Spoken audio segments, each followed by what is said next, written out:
Hello, hello, hello. This is CRP speaking to you live today, June 21st, 2020. And before we get started, as always, I'd appreciate it if you guys can raise your little hands to make sure that you can hear me. That'd be terrific. Thank you so much. Appreciate it. Woohoo! I don't know why I'm in such a good mood. It must be the drugs. Yeah, the drugs, all the drugs that I'm taking. I have no idea what I'm taking at this point, but there's fistfuls of drugs. Yes, of course. Anyway, fooling aside, of course, I'm not on drugs. And I don't wish I were either. I'm very happy as I am right now, even though the world is going to hell in a handcart. Holy shit! So a lot of people have been asking me to make comments about what happened. Yesterday, I did a video, a live stream rather, on my GL channel called Crystal Nacht. I'll probably put it up here on Patreon because it's frankly too hot to have out there live for anybody to start, taking shit that I said out of context and fucking with my life, which I'm not interested in. But I figured that you guys on Patreon would enjoy it, and so I'll probably do that. I'll probably put it up there sometime this week. Another announcement is that it is likely that for the next webinar, I'll be using a different platform because this one, I'll be frank, this one costs $250 a month, which is quite a pretty penny, the GoToWebinar. And it's a great platform, but it has a lot of functionalities that I don't really use. And there are other platforms, other webinar type software that is a lot cheaper and does pretty much what I want it to do. So I'm going to be testing out stuff at random during the week. So if you're around and you wouldn't mind being a guinea pig for me, I'll just pop into the posts on Patreon and say, hey, I'm going to be doing a live stream to check out this new software. Please join me and we'll see how that goes. So if you're up for it, it would be terrific. But those are just going to be random tests. I'm not going to be doing any real content, okay? If you're kind enough to hop on to help me out, I'd appreciate it. But if you can't make it, don't worry, you're not going to be missing out on anything, okay? So anyway, the title of this webinar is How to Plan Your Life. I actually did a video sort of like this called How to Budget Your Life. It's one of the early videos I did on my CRP channel. And this presentation, frankly, it's going to be a little bit of a rehash of that with a few extra ideas that I have. And also, of course, you're going to be able to ask me anything you want me to, okay? The idea would be for me to go through this in about 60 minutes or so. And after that, have another 60, 90 minutes of questions and answers. Because I realize that, there's no one size fits all. There are a lot of things that I can tell you guys that I think are useful, especially now as a middle-aged man looking back on my life and looking back at what I wish I'd known when I was 20, 25, even 30, 35, that now I know very, very well, but at the time I had no idea. And so I wish somebody had told me that, and so that's the focus of this conversation, okay? Okay, so those of you who think that this is a good idea, raise your hands. Those of you who think that this is a good idea, yay, okay. So there's a majority, so we have a quorum, so let's get started. Okay. Now, the first thing that you have to understand, okay, is that life is a journey with a destination. Now, when you decide that you're going to go to some city, whatsoever that city may be, you don't hop in your car and randomly drive around. You go with a destination in mind. And that way, you don't take any random old road. You take roads that will get you to your destination. You go in the direction of your destination on the roads that will take you there, and you don't waste your time going through every nook and cranny. Now, sometimes, for instance, suppose you're going from Los Angeles to New York City, and on the road, you're going to pass through Chicago. It's reasonable for you to stay a little bit longer in Chicago if you've never been there before, to drive around Chicago and explore it. There's nothing wrong with that. But what you shouldn't do is, if you're going to New York from LA, then you don't drive north to San Francisco. That's pointless, unless there's something to see in San Francisco that you really want to see. But other than that, no, go east, go to New York. if that's your drive. You see my point? Okay, so you always have a destination in mind, and you have to be thinking of what I call Vision 65. Vision 65 is really easy. It's understand that you as a man, at 65, your life is over, okay? You got to your destination, whatsoever that destination may be. There are a handful of individuals in this earth who, after the age of 65, their life had petered out at 65, and then at 70, 75, 80, they had like a second wind, like an act two, and they did very well in this new phase of their life. That is exceedingly rare. For the most part, you hit 65 and that's your destination. That's where you're going to be. Now, by the way, before I get going into this, why am I talking about this? Because in the comment section of the post that I put up asking for topics, there were two topics that were really that got a lot of thumbs up and that were really interesting to me. Number one was the issue of how do you learn to speak to people, to sell stuff, you know, how do you learn to interact with people, okay? And that kind of thing, that a lot of people were interested in that. And the other was the issue of how do you plan your life, okay? Well, the issue is, see, you plan your life by working backward from what you want to be, because the guy asking the question was very worried about becoming a Walmart greeter, which I, in many videos, have said is like the ultimate sign of failure, to be a Walmart greeter. And as I've said before, I mean no disrespect to those individuals who are Walmart greeters, okay? On the contrary, they are hardworking people, and I respect them. I respect their hard work, but we have to face facts. Most of those Walmart greeters are elderly people who don't have any other opportunity. They're working as Walmart greeters because they need money, because they're broke, okay? Because they hit 65 and they have nothing to show for their lives. They didn't reach the goals that they wanted in their lives. They probably didn't even think about the goals in their life. And that's the key issue. See, you have to imagine what life you want to have at 65. That's why I mean by Vision 65. Because once you hit the age of 65, it is unlikely that you're going to be able to start a new business. It is unlikely that you're going to be able to start a new career. And when I say unlikely, I'm being incredibly kind. The odds against you are 99.9999. Practically no man beyond the age of 65 achieves much of anything. He hits the age of 65 and he's enjoying his grandkids. Yeah, that's basically it. His life is pretty much over. What happens is in the professional life, in the life of working and whatnot, people at the age of 65 are not taken seriously unless they're like a billionaire. Then they're taken seriously, sure. But like a working guy at 65, no, it's not going to happen. Nobody pays attention to a guy, and nobody wants anything to do with him, because what happens is that a man at 65, the odds are pretty good that he's going to die soon. It could be that he dies in 25 more years. He lives to be 90. Good for him. And it could be that he lives to the age of the ripe old age of 90 with all of his marbles, sharp as a tack. Lucky bastard. Good for him. But most people, most men realize that any man who hits the age of 65, it's over. The odds of him dying within a year are considerable. Of course, not 50%, but they're, a good 2%. And 2% means that, it could be that whatever relationship you have with an old guy of 65, it's going to be over, in a year's time, because he'll be dead. And it could be that the guy mentally starts to deteriorate. You guys have seen Joe Biden, for crying out loud. He's 77. And he is visibly deteriorating before our eyes. It's rather shocking if you think about it. But the guy is losing his marbles as we speak. It's the way of old age. 65 is the end for you as a man. And that's a reality you have to face, just like women face the fact that if they have not had a kid by the age of 40, they're not going to have a kid. That's that. Of course, there are exceptions. Some women have kids when they're 45, 48. Yeah, the world record was some lady out in Iowa who had a kid when she was 63.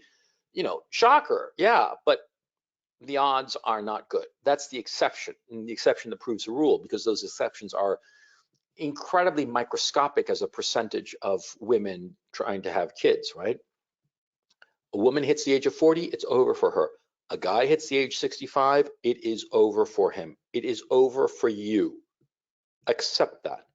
It's over for you, It's over for me. I'm 52, and I realize I have about 13 years. I actually think of it less. I think I have like 8 more years solid before, after the age 60, people are just not going to pay much attention to me, no matter what I do, unless I have like a huge bankroll that I have so much money that it is worth their while to pay attention to me and do whatever I want. After the age of 60, I'm thinking that it's going to be over. So this is not just to you and me, I'm an exception. No, I'm in the same boat. Okay. So I'm telling you, you have to have a vision of who you want to be at 65. Just as a woman, when she's 20, should be thinking, how many kids do I want to have by age 40, and work her way backward. You see? You as a man have to be thinking to yourself, what kind of life do I want to have by the age of 65? What kind of family life? What kind of professional life? What kind of social life? What do I want people to think of me? Who do I want to be my friends? Because all of these things, your friends, your profession, your family, they are under your control. Friends don't happen at random. Families don't happen at random. Careers don't happen at random. You make decisions to reach certain careers, a certain set of friends, a certain kind of family. You make a decision. Sometimes you don't even realize you're making the decision, and that's the mistake. Because sometimes, a lot of times, you can wind up not deciding consciously, just letting circumstances take you where they will, like you're a jellyfish in the ocean. And that's fantastic if you just happen to land in paradise. Oh yeah, perfect. You know, if the sea is just washing you around and all of a sudden you wind up in Tahiti, lucky bastard. But you can't be relying on faith. You got to make your way on your own. You see what I'm saying? And the first step is being conscious that at 65 it's over. Therefore, you should be looking at the kind of man that you want to be at 65. You look at examples around you, okay? People you might know, people that are complete strangers to you. Look at them, look at their lives, see what they're doing, okay? I know a lot of guys, men, who are 65, and I have a lot of examples on which to draw from. Some of them are famous, some of them you've never heard of, but they can give me a vision, help me form my vision of what I want my life to be at age 65. Now, just as when you travel anywhere, you first decide where you want to go, and then you work your way back. You look at the map and you look at all the roads that lead to that destination, right? Exactly. You start backwards. You try to figure out how it is that I get to that vision 65, and you work your way back in terms of like, what do I have to do in the 10 years before age 65, in the 20 years before age 65, in the 30 years before age 65, in the 40 years before age 65. You see what I'm saying? Just as when you go from LA to New York by car, you look at the map, you look at the roads, and you pick the interstate highways that will take you there. And there's nothing wrong with once in a while getting off the interstate and taking the local roads just to see the scenery. There's nothing wrong with that. Just so long as you understand that those little detours are going to be temporary, or you're doing these detours for a specific reason in order to reach something or achieve something or get something specific. You see what I'm saying? A lot of guys, most men, I would argue, fail to do this. They look at their day to day. They look at what's going on right this second and try to knock down like a whack-a-mole. You know that game. For those of you who don't know it, it's a game at an arcade, at like circuses and stuff like that, where these little furry things pop out of these holes, and you have this little hammer that you're supposed to hit the furry things as they pop up, right? And you're constantly reacting. You're not proactive. You're just reactive. You got to cut that shit out. You got to raise your vision, look up. Because right now, most guys, the vast majority of guys, the vast majority of people, they look at their day and what do I need to do today? Maybe they're going to be thinking, what do I need to do this week or this month?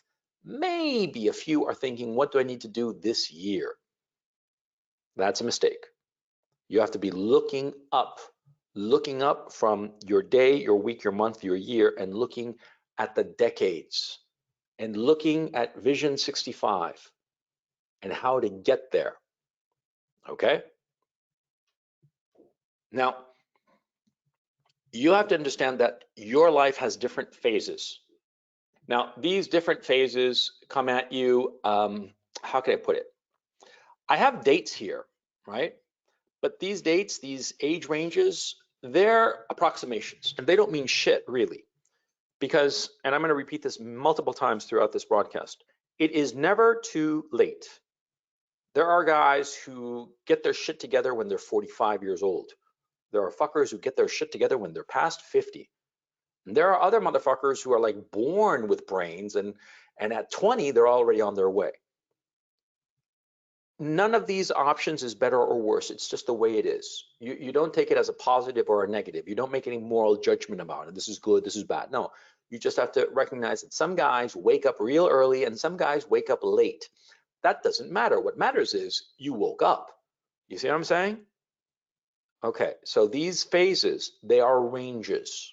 Now, between the ages of 50 and 25, it's your apprentice phase. You don't know shit from anything. You don't know anything, and you just learn the skills necessary to get through life. Okay, college, basically.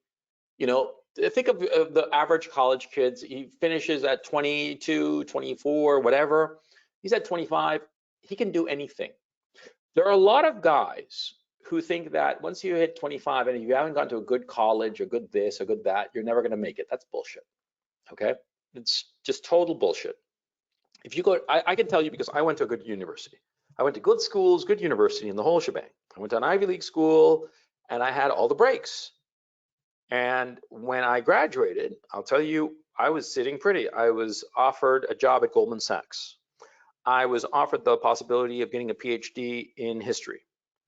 There was also the possibility of going to Oxford for a couple of years and learning Russian. And there was something else. I forget what it was.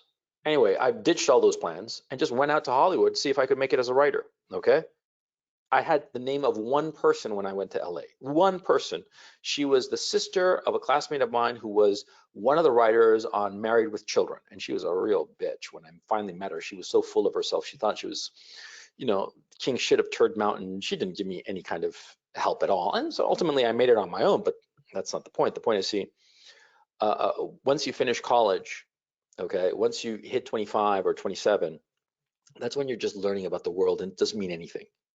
But between the ages of 25 and 40, that's your journeyman phase. And that's when you should be mastering the skills of your career path, whatsoever that career may be. Now, this is a key issue.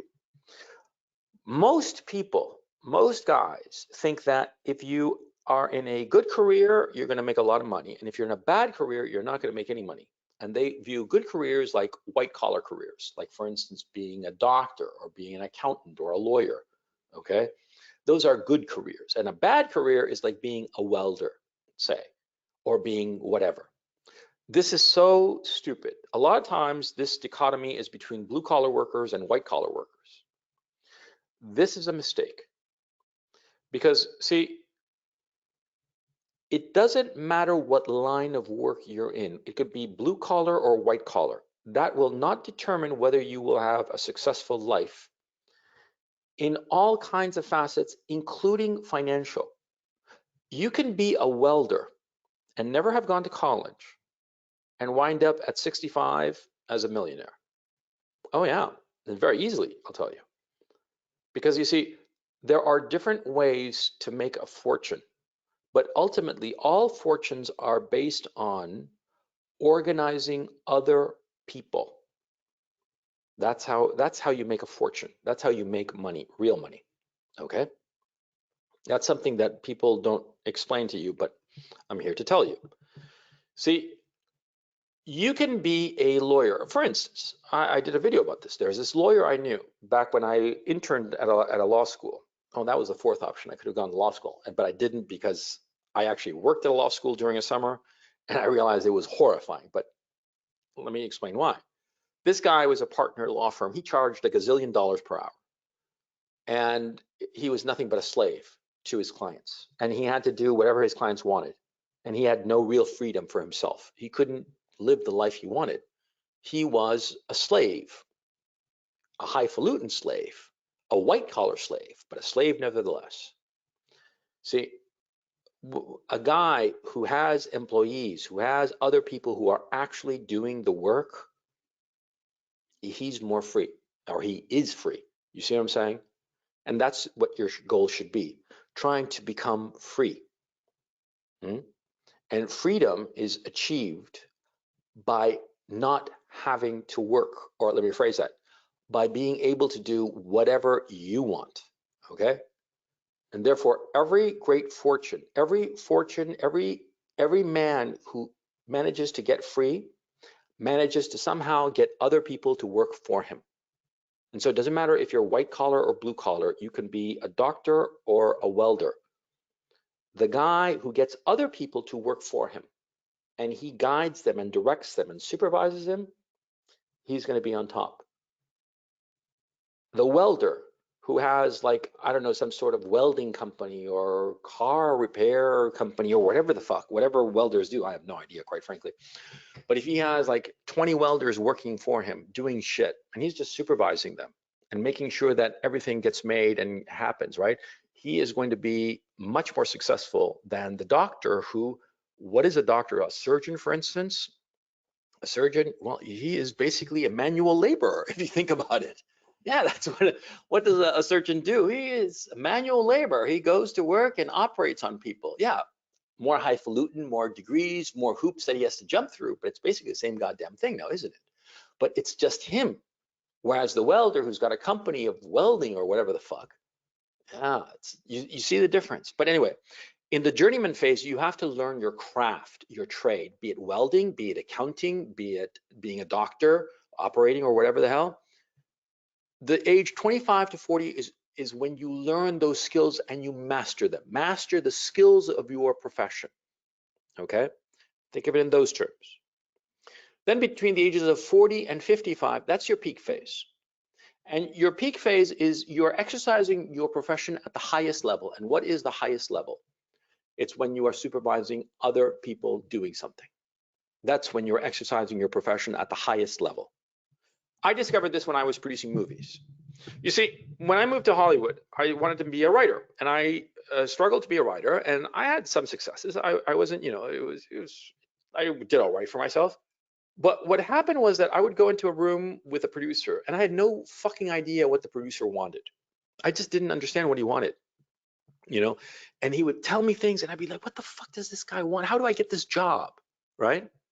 And then later, when I was living in Chile, I decided that I wanted to produce movies. And I thought to myself, well, how do I produce movies? Well, I got to get scripts. I got to get an inventory of scripts. And no fucking way can I write all these scripts. Fuck no, I'm going to hire other writers to write them for me.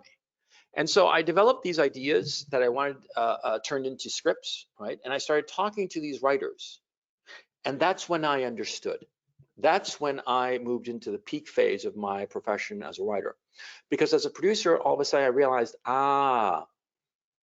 this is what I want from the writer. And I understood the mistakes I had made before as a writer, because I'd been offering my services, but now as a producer, I was buying those services.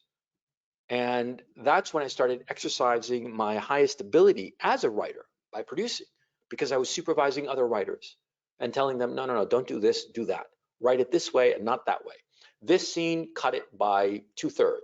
This other scene expanded and triple it. You see, when you get to that peak phase, you have so mastered your own craft that you can tell people and direct people to do the work that you don't have the time to do. That's what you should be doing. And once you're in that peak phase, your goal should be organizing a company, organizing an association or whatever, so that other people do the things that you already are master of. If in your journeyman phase, you learned a particular craft, writing in my case, or welding, or being a doctor or an accountant or whatever the fuck, in your peak phase, you transition from you doing the work to getting other people to do the work, and you get money for it. You see what I mean? That's the idea of your peak phase. That's when you transition, you move over. You stop being the guy who works like a dog every day, like you were in the journeyman phase, and you become the guy who supervises. And you have so mastered your own craft, whatsoever that craft may be, during that journeyman phase, that when you get into your peak phase of your profession, you know the mistakes. You know the mistakes many times before they even make them. Because what happened to me many times is that I'd have a conversation with a writer about what I wanted him to write in script-wise. And in that conversation, I tell him, be careful of this, don't do this. You'll waste a lot of time and it'll be for nothing because it'll be cut anyway. So don't do it. Because I knew from my own experience. I was experienced enough to be able to guide the people I was supervising and directing to get over the little problems that I knew they were going to have. And paradoxically, that only came when I was at that level of supervision, when I was focused not on the actual work, but what the work could get me. You see what I mean? Let me rephrase this. See, when I was a writer, I was focused on writing scripts. But when I became a producer supervising writers, I started focusing on making good projects, which is very different from writing a good script. Because sometimes you can write a really beautifully written script that's not going to make a very good movie. And when I was a writer, I was focused on the process of writing. When I was producing, I was focusing on the point of the script, which is a good, sellable, commercially successful movie. You see? And that's what happens during your peak phase. Now, your master phase is when you start having guys, you go up the ladder, you go up the pyramid. It's when you start having guys who are below you doing that work of supervision that you were doing in your peak phase. It's just another step up the ladder. But here's a key point. Unless you're the owner of the company,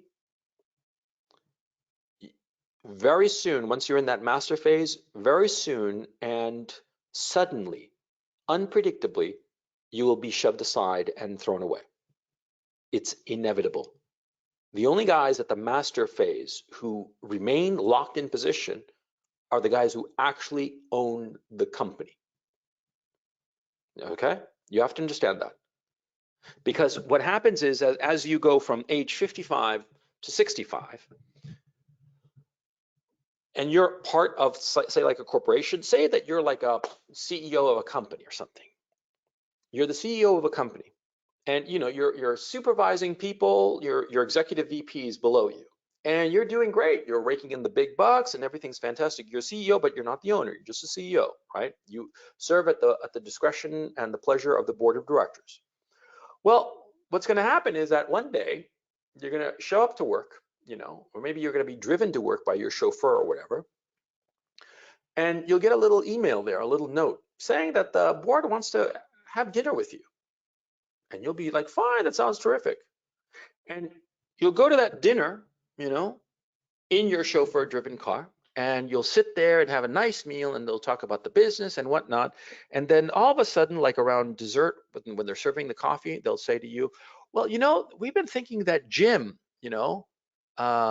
Jim over in marketing, he's a great guy, and we were thinking that he could, maybe we could be thinking of him being the next CEO. And that's how it'll happen, okay? And that's the way it'll happen if they're nice to you. If they're not nice to you, all of a sudden there'll be a vote of no confidence in the board of directors, and you're out the door, and that's that, okay? It happens all the time. In fact, I know a couple of people that it happened to. My mother's stepfather, my mother's second husband, who is technically my stepfather, but it's not like that because I was already a grown man when they met and then subsequently married. So, he's always a lovely guy. But the point is that he had a very highfalutin job, and one day he just got shoved aside. He was at that master phase, and it ended abruptly. Just like when a woman ceases to be fertile.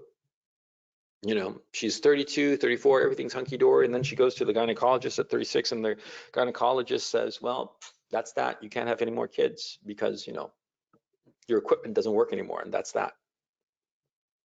It's that sudden. It's just, you just fall off the cliff, unless you're the owner. okay? You have to understand that those are the stages of a guy's life in his job. And in each of those stages, he has to be focused on what that stage is and eyeing the next stage, okay? And that's the shape of every guy's life that is successful. Because you look at a lot of other guys, and in this scheme, their lives are all over the fucking place. They go here, they go there, and some of them sort of like are stuck forever in that journeyman phase. You know, they have mastered the skills of their profession, but they never rise up. A lot of times it happens because it doesn't occur to them. They figure that this is it, that this is their job, and they are wage slaves all their lives until they're 65, and then they're thrown away, and that's that. Okay, that happens all the time. Some guys realize that, yeah, you got to step up, you got to direct other people, you know, you got to go to that peak phase. But after that, they don't realize that they can go even further. They can go a step up, a step even more removed, right? They don't realize that. And some people, you know, they sort of like stay at the apprentice phase their entire lives, like fucking children, which is sort of pathetic. They go here and there, but they don't really just advance. You know, they don't even master the skills of one profession. They're like, you know, they act as if they're still teenagers. And the worst thing is that these morons think that it's a good thing. They think that, oh, you know, it's fantastic. You know, I'm living my life and doing different things and traveling and living it, but they have nothing to show for their lives. See? And so my thinking is those are people who decided to leave Los Angeles and just drove around the country at random. And sometimes they came across the Grand Canyon and it was a great sight and really pretty, and they took a bunch of selfies and it was fantastic. But most of the time they're just riding down some random road, you know, there's nothing around, no scenery. They're just driving and driving and driving, you know, incredibly monotonous, and they don't achieve anything. You see what I'm saying? You see the metaphor I'm trying to make here? See, because they don't have a goal, a destination. Vision 65 means you have a vision for when you are a master, whatever the fuck it is. Doesn't matter how humble it is, because you can make a lot of fucking money from anything, no matter how humble it may be, if you understand that there are stages in every profession. You see? Now, the skills that you have to master as early as possible are very simple. Number one is public speaking and presentation. Being able to talk to people, and not just, you know, public speaking, but also being able to charm them one-on-one. Charm them in when you're like, you know, when you're like at fifth and goal kind of thing. You know, when you're like right face to face with a person, being able to charm them, get them to do what you want, convince them. Sales, selling them on something, usually yourself. Now, how do you do this? Well, in my own case, I fell into it. What happened was that I went to college in Chile twice, and I got kicked out because of grades, because I flunked out, because I was just chasing girls and partying and just not paying attention to school. I didn't care. And so at 20, I was like, you know, I was a nothing, a zero. And my mother was like, Jesus Christ, you know, you're not going to be a bum. Either you're going to go to school or you're going to get a job. You can't just be a bum loafing all day. Fine. You know, and so I got a job teaching English. It was the best fucking job I ever had. I thank God I found that job. I taught English as a second language. And the job was teaching English as a second language to adults. Adults, that is, working people, okay? They were kind of like middle management people and secretaries, that kind of thing. And so the classes would be bright and early in the morning, like say 7, 8, up until like 9 o'clock in the morning or so, or in the evenings, like after 5:36-ish on until like 9 p.m. or so. And so what happened was that I had to get to work bright and early at 7 a.m. to teach my classes. And these classes were between usually 6 and a dozen people, all of them adults, all of them highly motivated, and me teaching an English lesson, right? Now, I had to quickly memorize their names, and I had to call on them. And it was like a high pressure kind of classes, okay? It wasn't like soft and gentle. I'd like point at these, I had these like these posters that I'd bring into class, and they'd have like different objects like a cat, a dog, or whatnot. And I would teach the students a phrase like, this is the cat, this is the dog. That was obviously introductory English, but there were like intermediate English and advanced English. And I'd point to them and call on the students, and keeping them on their toes, right? And what was interesting was that I was 21 years old, and I was substantially younger than most of my students. Most of them were 27, 30 years old. A lot of them were people who were very ambitious and realized that they needed English right away and to get good at English so that they could advance in their careers. Now, I did this, let me see, I'm trying to remember here, 88, 89, 90, and most of 91. And this was, remember, in Chile, which is the southern hemisphere, the school year goes from March to December, because January and February are summer. And so from March of 88 until September of 91, when I moved to the US to start college at Dartmouth, I taught English. That's 3.5 years. And those 3.5 years were, I would say, the time that I learned the most, okay? Because I really mastered the ability to speak in public, to give presentations, to talk to people. It also taught me how to lead people, because here I was leading a class of 6 to 12 people and telling them what to do, what to say, how to say it. And I would correct them when they said something wrong. I'd say, no, it's not like this, it's like that. Retrospectively, it was the most educational experience of my life, far and away. And well, the point is, if you have the opportunity to teach English as a second language, grab it, okay? And if you're young and you're listening to this broadcast, and you can take a year off or 2 years off, if you're like 20, 22, just finished college or something like that, I would recommend you do it and teach in a high pressure situation, because you will learn so many skills that are really useful. You can take classes for public speaking. You can learn to do presentations, sure. But when you're working at it, which is what I was doing, it's a whole different ballgame. You always get much, much better because of the pressure, because it's a job that you have to do. You see what I'm saying? It's like when you're a musician and you practice, that's great. But the best practice is when you're playing in front of an audience, because it's going to be a lot more pressured, and you're not going to be able to fuck up and just shrug it off. You're going to have to be note perfect. You're practicing your instrument at home and you fuck up and you're like, it doesn't matter, I'm practicing. You fuck up in front of an audience of 50 people, even if it's 20, even if it's 10 people, it's fucking embarrassing. It makes you feel miserable. You see what I mean? So public speaking, presentation, learning those skills, that's incredibly useful, because what happens is that as you get older, you realize that the difference between people who are successful and not successful are the people who can speak to a lot of people and convince them of their vision. You see what I mean? Convince them that they should do what you're telling them, that you should do what you're telling them, or that you should see the world the way you see it. You have to convince people. And the only way to do it is by practicing this skill. Okay. The second skill that you must master is reading people. Now, reading people, a lot of people don't understand what I mean by reading people. It's not like reading people like you're a fucking psychic. No, it's figuring out their motivation. It's figuring out their intentions. It's figuring out why they're doing something.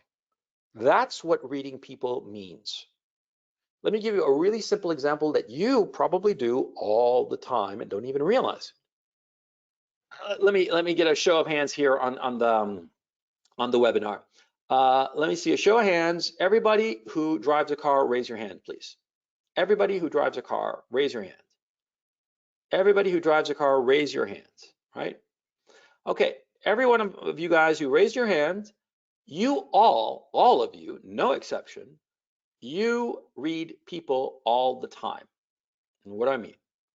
You're driving in your car on the freeway, say, you're in the middle lane, it's a 3-lane highway, okay?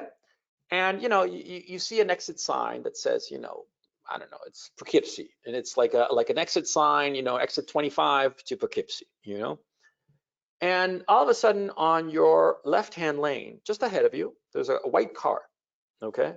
A white car, and it starts to signal right.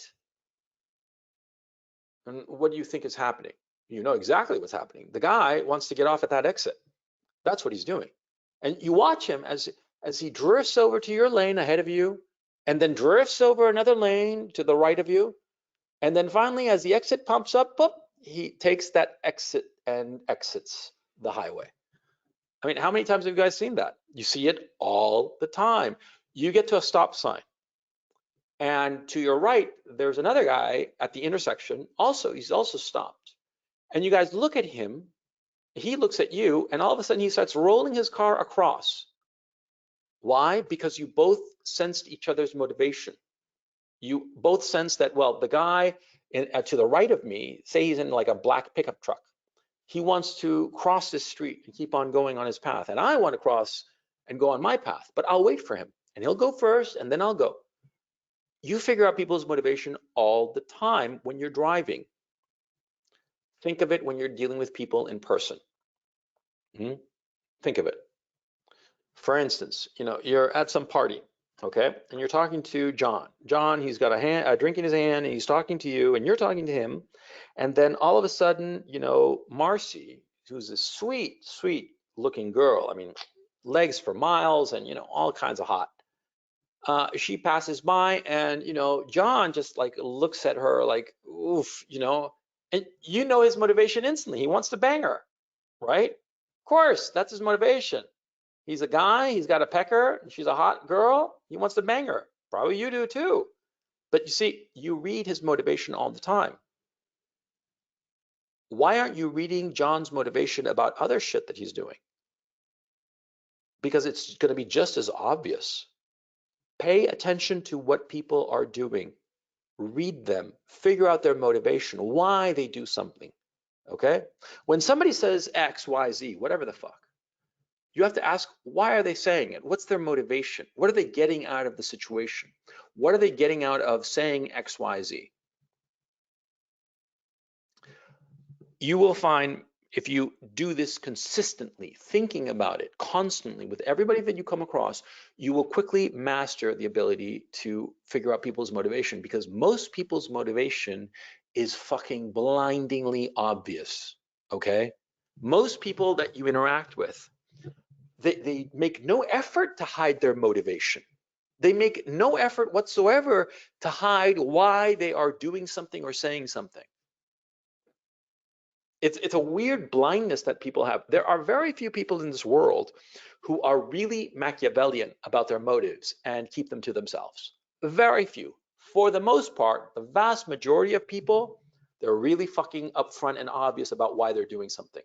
Because in a weird way, they lack the humility to realize that their motivation is obvious to other people. In a weird way, they sort of like are blind to the fact that other people can read their motivation. Now, why is it so important to understand people's motivation? Why is it so important to read people? Because once you read them, they become predictable. Then you know where they're going. Then you know what they want, what they are going to do. And you can prepare, you can anticipate. You can say to yourself, oh, he wants this. And once you figure out he wants this, then you say to yourself, how can I get an advantage out of this situation? Let me give you an example. In the previous hypothetical, I was saying that John, catches sight of Mary, and, just by looking, just by the way his eyes shift and such, he's got the hots for Mary. And say Mary is your cousin, and you have no designs on her, no sexual designs at any rate. And so you realize that John really likes Mary, and Mary is your cousin. And so suppose that John, okay, this is going to be a crazy ass example. John is, say, like a big client of yours for your business. Then you could basically pimp out Mary, not literally pimp her out, but just say, oh, John, you like Mary, or, oops, I stumbled over my thing. Let me put everybody's hands down. Do you guys still hear me? Hello, do you hear me? Raise your hand if you can. Okay, thanks, because I inadvertently yanked on the plug of my mic. Sorry about that. Anyway, as I was saying, you can essentially pimp her out, basically dangle Mary, or the possibility of John hanging out with Mary, to get John to do whatever the fuck you want, okay? Now, of course, this is a really blatant and kind of scummy thing, okay? It's just, I'm telling you this hypothetical not because I want you to actually go out and do it, but as a way to explain the idea behind it, which is once you understand people's motivations, it's very easy to get ahead of those motivations and guide those motivations to get people to do what you want, see? And I'm not arguing for you to pimp out your relatives.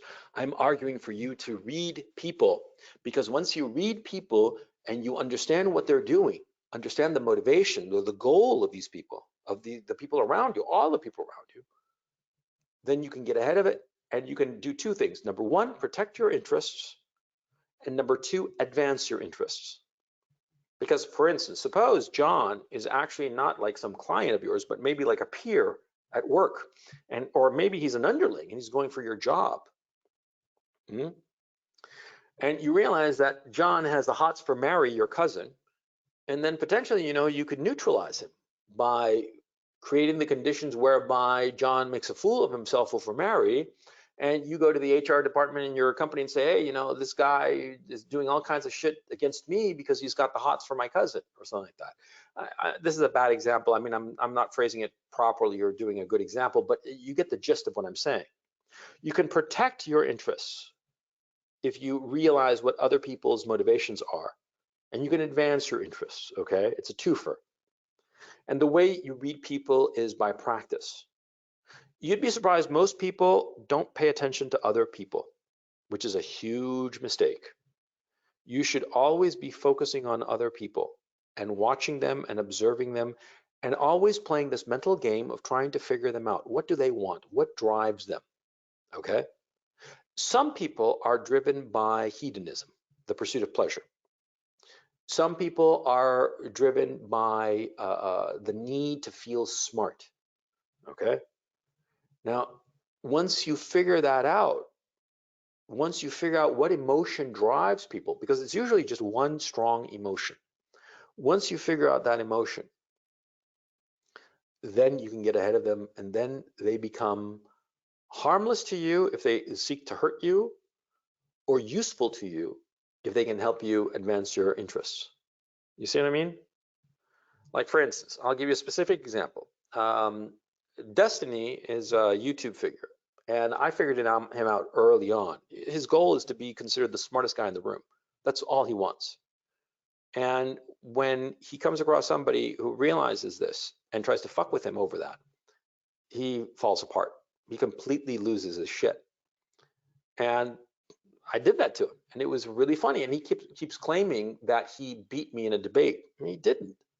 I dissected what his motivation was, and he wasn't able to say anything to that because that's what it is.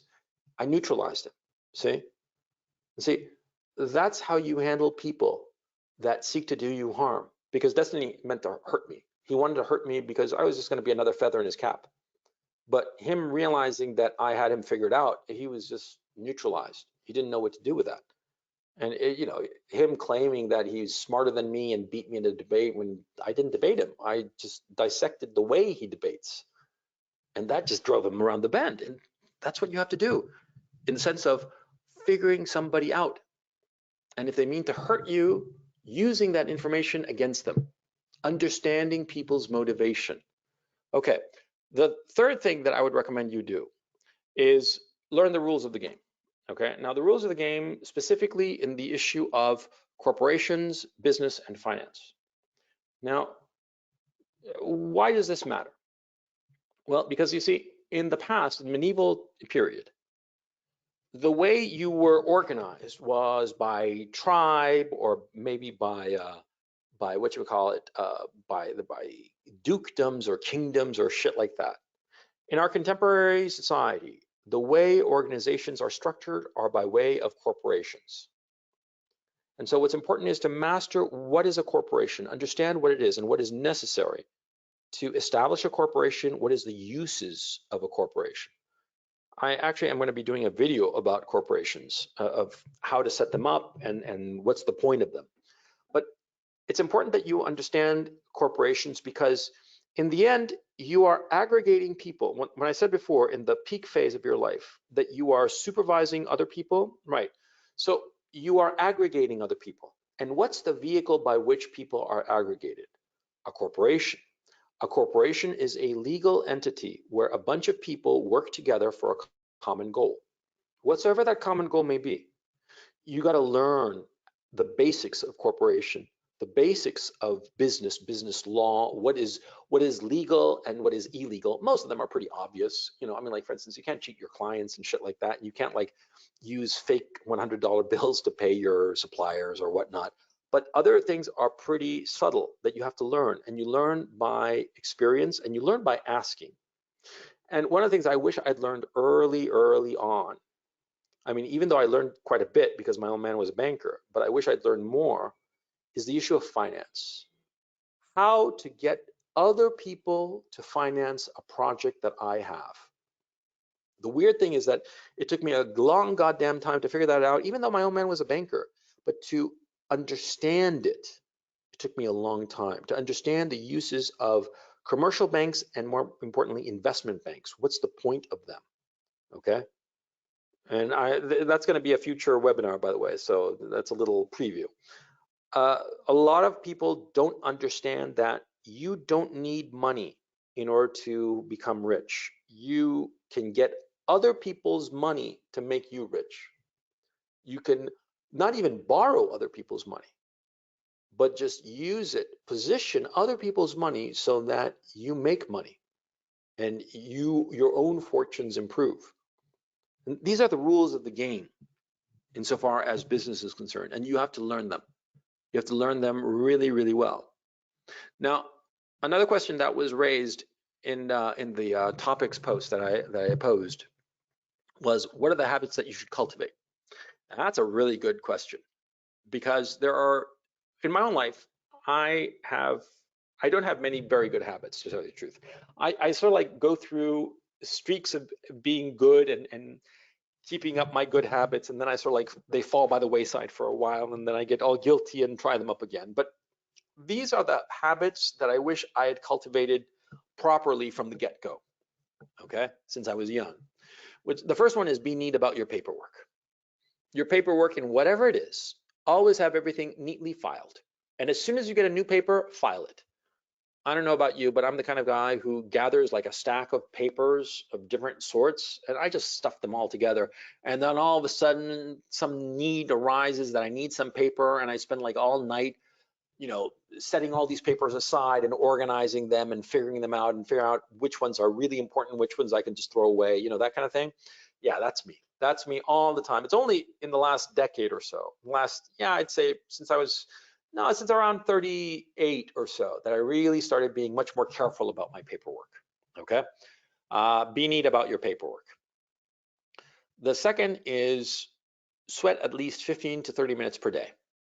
That's really, really useful. And I wish I'd done it. I wish I'd done it, especially when I was younger, because now I kind of do it, and I'm 52. But I realized that if I'd been doing that when I was a lot younger, consistently, doing exercise, it doesn't matter what it is, lifting, running, this, that, the other, it does not matter. Just sweat 15 to 30 minutes every day. The third one is sleep 8 hours every night. Now, this is something that I've only recently realized how truly important it is. I mentioned to you a book. I've mentioned it a couple of webinars ago, and I've been telling it to everybody I know and rereading the goddamn book. The book by Matthew Walker, Why We Sleep. That book has had a profound impact on me, a profound impact for the better, because due to that book, I have deliberately tried to sleep longer. I have made it an effort. I used to sleep like 5-6 hours, excuse me, and I would sleep 5 to 6 hours. And it's not that I would go to sleep that late. It's more like I would wake up too early. And once I was awake, I'd be like, oh, time to get up. And I'd pick up my phone or computer and start looking at Twitter and shit like that. And then all of a sudden I'd be really awake, but I'd be not 100% all day. And after this book, I've been consistent about trying to get 8 hours of sleep. And if I wake up after 5 or 6 hours, I don't do anything, don't do any activity, and deliberately try to go back to sleep and get a couple more hours. It has improved my life substantially. I've been surprised by how much it has improved my life. Improved my life, my mood, my general well-being, which has been especially necessary over the last few months because I've been stuck here in Amsterdam, not able to see my kids, whom I miss terribly, and basically just stuck and bored with this goddamn lockout. And I'm realizing that the 8 hours of sleep, a lot of times I wake up at 6 hours because I'm tense. I have something on my mind. But deliberately trying to get those extra 2 hours in, a lot of times when I wake up truly refreshed. And the worry that I had is much more manageable. 8 hours every night. There are guys who say that they can get by on 4 hours or 5 hours. They're lying. Okay. And if you're one of those guys, I'll tell you to your face, you're lying. The vast majority of people need 7 to 9 hours per day. 7 to 9 hours. Some people need 9 hours. Okay. And relatively few need 7 hours. Most people need 8 hours. And there is actually some people who have a gene variant who can get by on 4 hours a day. Yeah, they can. They're like 1 in 10,000. Okay. And if you claim that you can get by on 4 hours of sleep, you're lying. Everybody can get by on 4 hours of sleep for a short period of time, but long term, it's a disaster. Don't do it. The health benefits of sleeping 8 hours far outweigh anything else. I'm a firm believer, and read this book, Why We Sleep by Matthew Walker, and that'll explain why. I wish I'd done this because there were periods of my life when I didn't sleep 8 hours. I slept very little. And retrospectively, I realized that the quality of life at that time was severely diminished. And I thought it was for other reasons. And now I'm tending to think that it was because of lack of sleep. Yeah. Okay. The other thing that habit that I still do is to read 20 to 50 pages every day, no matter what. Okay. And the easy way to do this is to always be carrying a book. And whenever you have a few minutes that are idle, just start reading a few pages just to kill the time. Because a lot of times people just stand around waiting when they're killing time, as opposed to doing something productive. I mean, you're at the bank, in line at the bank or whatever, okay? Well, you're gonna be there for a while, so might as well just start reading your book, or at the DMZ or wherever the fuck, the DMV rather. But you see my point. A lot of times you throw away little bits of time all throughout the day. 5 minutes here, 20 minutes over there. And if you added up all that time that you wasted without doing anything, you'd realize that if in that time you had taken that paperback book and read, you'd easily achieve 20 to 50 pages every day. And you read that amount and quickly, the hundreds of pages every week. I mean, look at that number, 20 pages per day, which is the minimum. 20 pages is not much. You can read that in half an hour, 45 minutes. But 20 pages per day, 7 days a week, or better, 30 days per month, that's 600 pages. 600 pages is basically 2 books or a book and a half. And you can read at that pace calmly. I mean, no sweat. And you can learn a great deal. And of course, read whatever you want. That's not the point. Just read varied is my point. And the final thing that is a habit that you should cultivate, that I wish I had cultivated, especially when I was younger. Always say yes to meeting people, whether new or known. Now, what does this mean? Many times when I was young, especially, I declined to meet people or go to parties or go to get-togethers, or I would be at a party and I would only talk to a little group of people and I wouldn't talk to any more people. And I would talk to like 3 or 4 people at a party where there were 50 people. And I talked to these 3 or 4 people all night and never tried to meet new people or reconnect with somebody that I knew that I hadn't spoken to in a while. Retrospectively, that was foolish. What you want to be doing is meeting as many people as possible, because you never know where an opportunity will come from. And not only that, not only in a practical, selfish way, but also just meeting new people is meeting new experiences, learning more about the world. You only learn about the world by meeting other people and talking to other people. That is something that I truly regret. I remember specific examples that shame me to this day that I'm not going to repeat. or I'm not going to go into.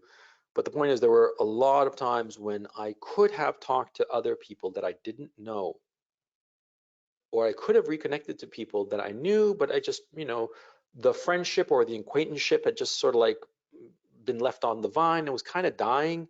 And I made no effort to recultivate that. Always say yes to meeting people. And it's especially hard for people who are introverted, but precisely because it's so hard, you have to make the extra effort.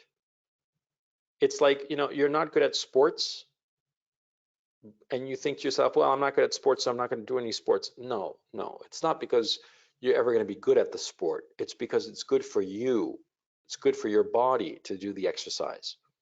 The same if you're an introvert and insofar as meeting people.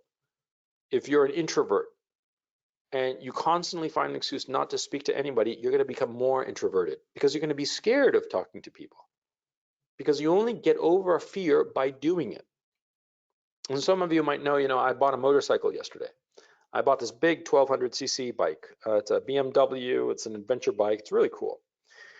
And the thing is, see, it was a little unnerving because it's a big fucking bike. I mean, real big, right? It's a 1200cc bike. It weighs 500 pounds.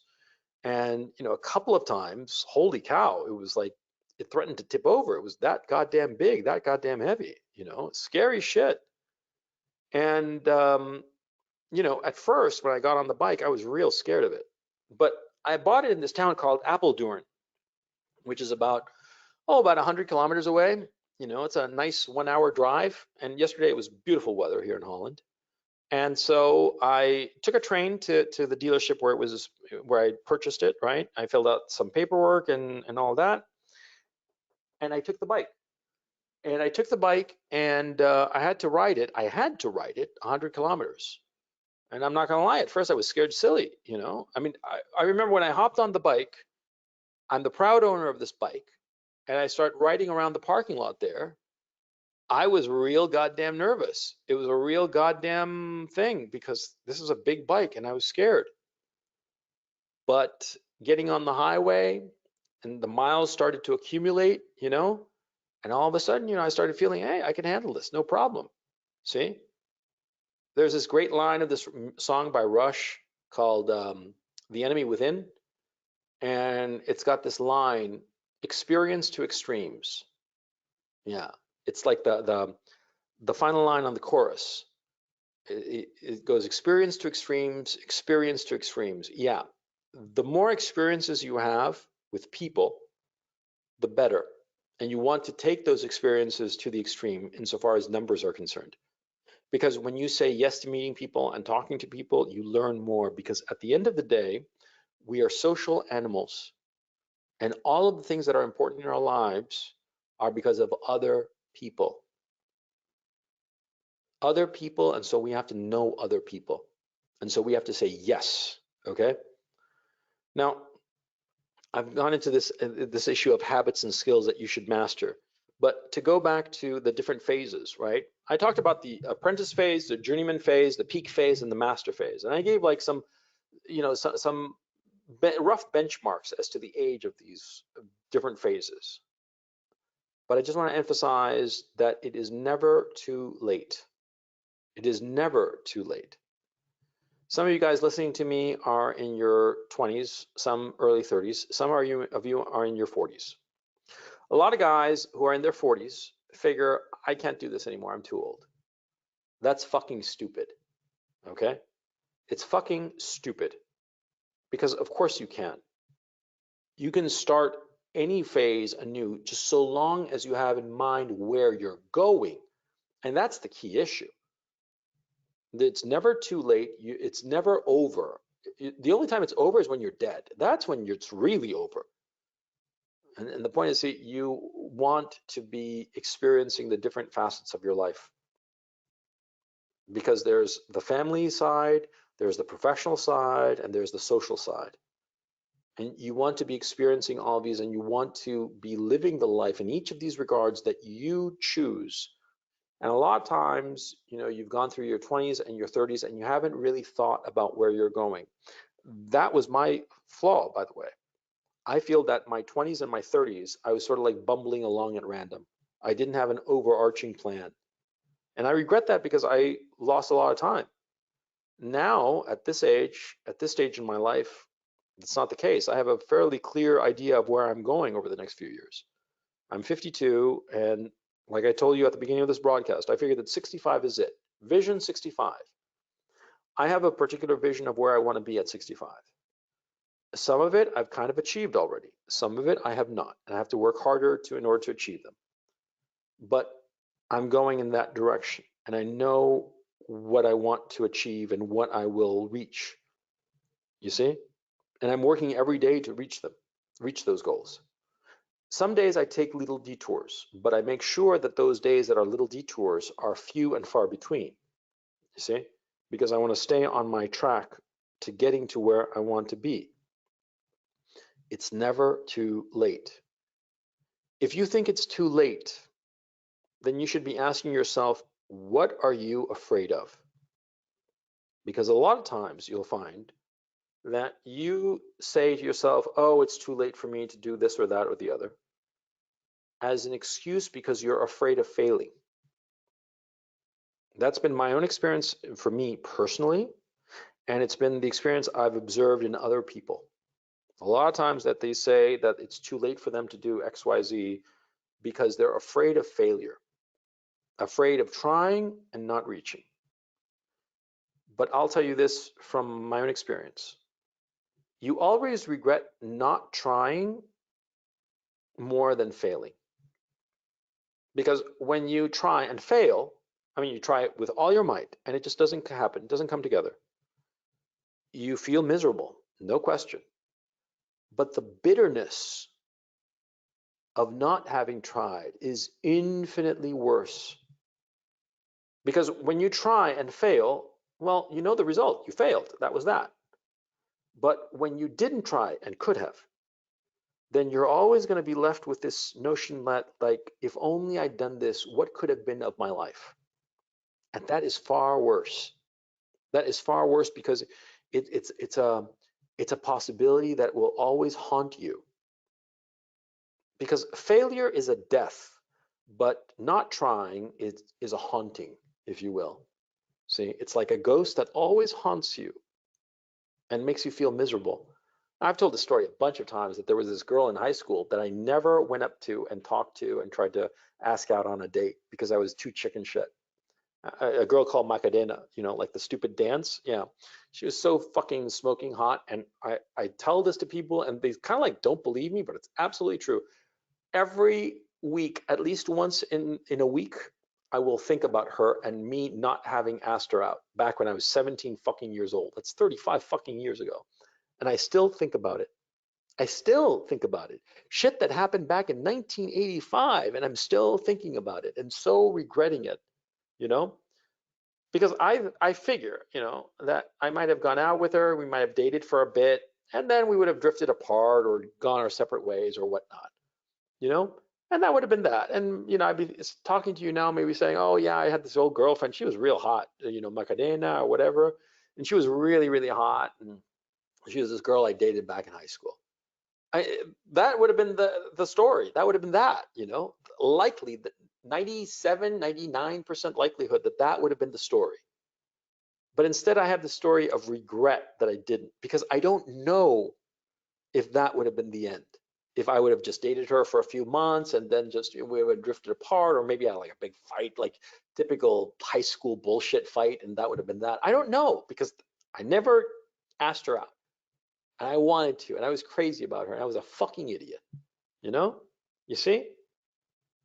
So if you think that it's too late, rather, if you think it's too late, ask yourself if you want to hit 65 and be full of regret. If you're 40 now and your life has been just like all over the place and you're in no place special, and you have a goal in mind, you have a vision 65, but you're saying to yourself, oh, I'm too old, I'm 40, you know, it's too late for me. Ask yourself what kind of feeling, what kind of regret you're going to have at 65 for not trying now, okay? It is never too late, and regret is always, always, always worse than failure. Always, no exception. Because when you fail, if you fail, If you fail, then you know. But if you don't try, you'll never know. And that's, oof.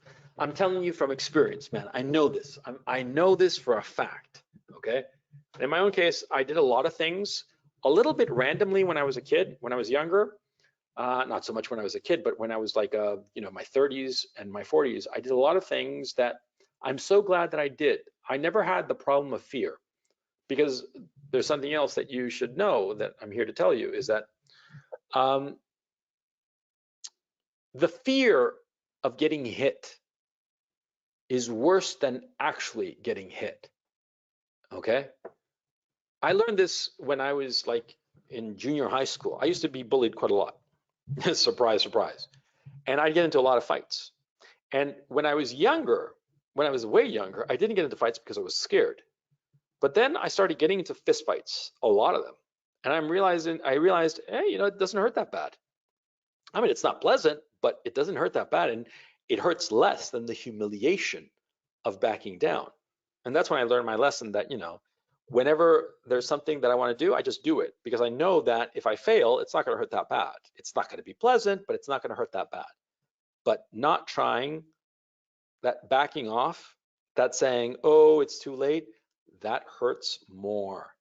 Okay. It's way worse. Okay. I've been babbling for 75 minutes practically. So let's take some questions and let the healing begin. Yeah. Who has a question? Raise your hand if you have a question. Hang on a second.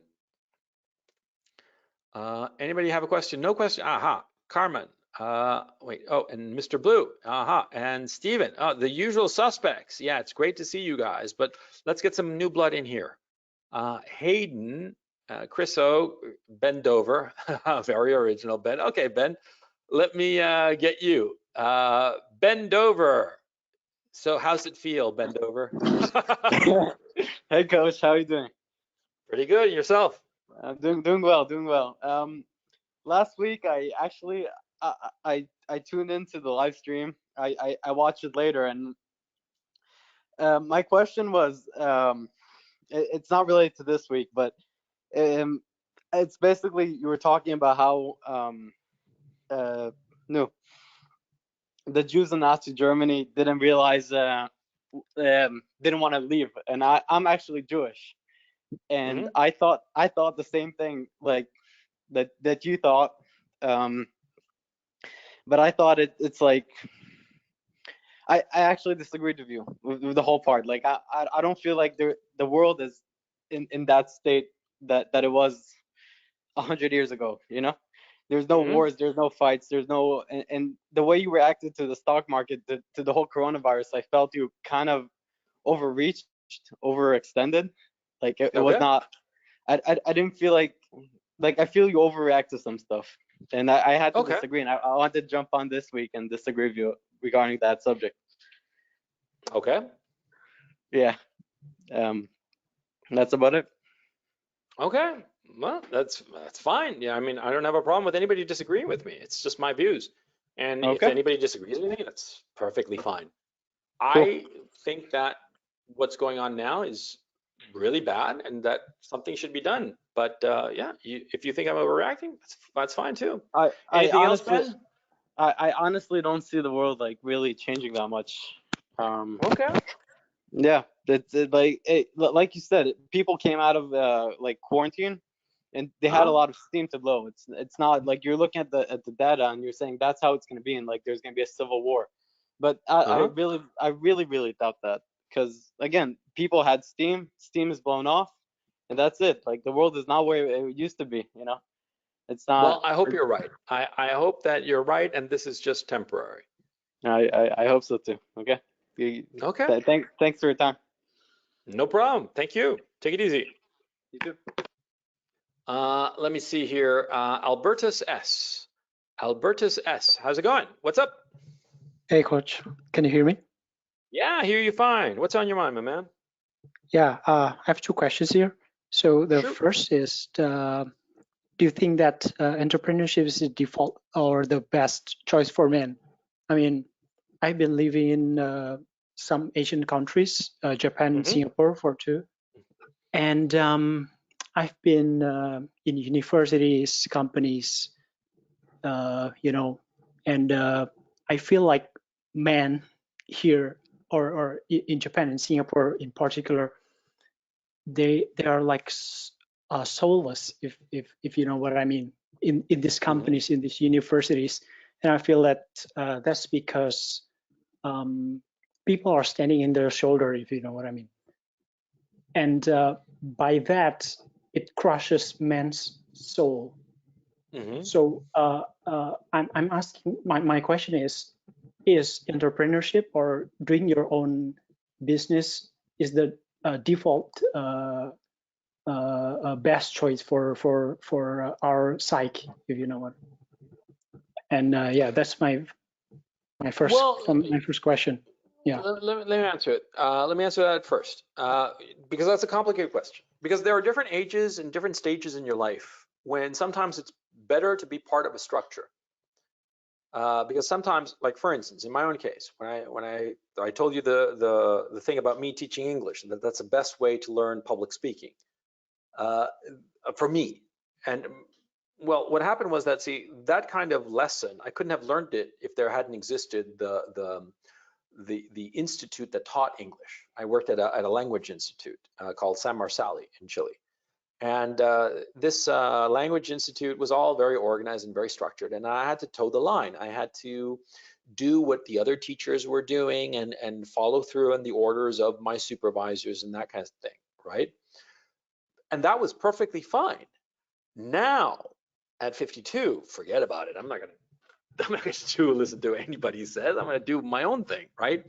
But see, when I was young, that was the stage to do it. And there are different stages in your life, especially when you are aiming to get different skills, learn different skill sets, that you have to be soulless and do what you are told. Like for instance, if you want to be like a badass, like SEAL military guy because your ambition is to, I don't know, you want to become a mercenary and have a mercenary army or some shit like that, right? I'm just making something up.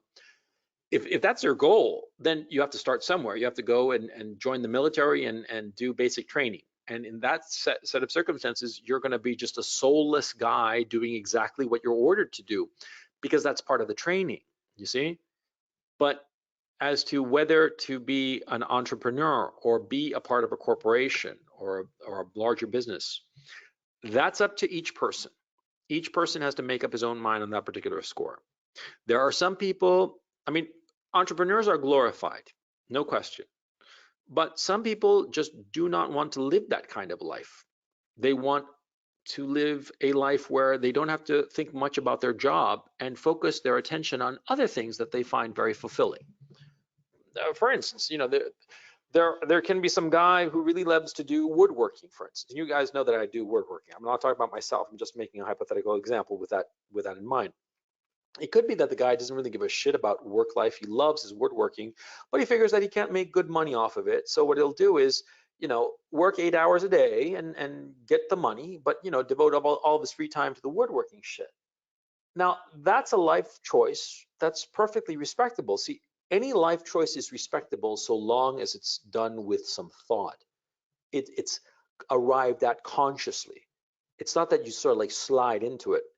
Now, you're talking about these guys in Japan and Singapore who are soulless drones. The question is, did they choose to be soulless drones, or did they just sort of like slide into that? You see what I'm saying? And my whole emphasis with this whole presentation really is not so much do this, do that. No, my goal really is to get you guys thinking of how to live your life so that the life that you're living is a life that you consciously choose. Because it's been my experience and my belief that a guy is going to be much happier with his life if he consciously chooses to live it a certain way, as opposed to just randomly floating along like a jellyfish and landing wherever. You see what I mean? Yeah. I see. I hope that answers your question. Yeah. Does it? Yes, thank you. And Okay. my second question, please. Sure. Is it okay? Yeah, of course. My question is how to save a friend from his regret. So I have this one friend that have some unfortunate events in his past and cannot move on from that. Can you save people like this? What's the unfortunate event? I mean, it doesn't really matter. I mean, don't tell me the name of the guy, but just tell me what the event was. Yeah, I mean, he was like a top guy in school, in my high school, and few days before our graduation, he involved in some fights with his classmate, basically, and he lost the fight. He lost the fight, and so he cannot move on from this. So right now he's did he get kicked out of school because of it? Yeah, basically, and right now we are 30, right? Right now we are in our 30s, and he still talk about this. Oh, this shit happened when he was 18, and now he's in his 30s. Yes. Oh man, that's just. Yeah, and maybe this is also can illustrate how regret is the worst thing you can have. Yeah. Well, I regret inaction as opposed to action. There are very few actions that I regret. Now, this action, it seems stupid because he got into a fist fight. He didn't kill anybody, I take it, right? Yeah. Did he? No. His ass being kicked. Yeah, he got his ass kicked, but big deal. But then he lost, he got kicked out of school, and this affected him in university? Not really, but basically he lost his face in high school, basically, and because of that, it haunts him. He lost face like dignity, or did he actually lose his face? Yeah, no, just dignity. Yes. Oh man, he's got to get over it. No, that's just pathetic. That's just pathetic. And he's probably using it as an excuse to explain away failures in other aspects of his life. No, I think that's stupid. See, in my own case, I've gotten the shit kicked out of me lots of times growing up in fights and stuff. Literally got the shit kicked out of me, and metaphorically, it happens all the time. Losing is part of life. Okay, if somebody freaks out over a loss of face because he lost some stupid fight, then he's a fool. It's as simple as that. And you can't fix a guy like that. Okay, especially if he's in his 30s and he's going on and on whinging about shit that happened when he was in his teens. Who cares? He's got to get over it. Okay, and his failure to get over it speaks of it speaks badly of him on a moral level, because how could I put this? You can't be regretting something so inconsequential for 15 years, for half your conscious life. Because if you guys are in your early 30s, right? So this happened a good 15 odd years ago. So yeah, that's half of his conscious life. He's allowed it to some stupid event to dominate his entire life because of it. He's a fool. Okay. And frankly, you should just sit down with him and say, look, this shit of going on and on and on about the stupid fight, first of all, what does it change in his life to whinge about it all the time? Does it make his life better? No. And not only does it not make his life better, it dominates his attention. No, just tell the guy he's an idiot. No, it's as simple as that. He's just latching onto this, and it's a good way to excuse everything else in his life. It's a good way to say, oh, my life sucks in all these regards because I got beat up or whatever back in high school. That's absurd. I'm sorry. I mean, that's kind of absurd, Salim. You see what I'm saying? I see. Okay. Yeah.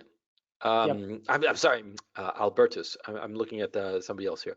Sorry about that. But no, Albertus, you tell your friend to whatever fight he had, nobody cares.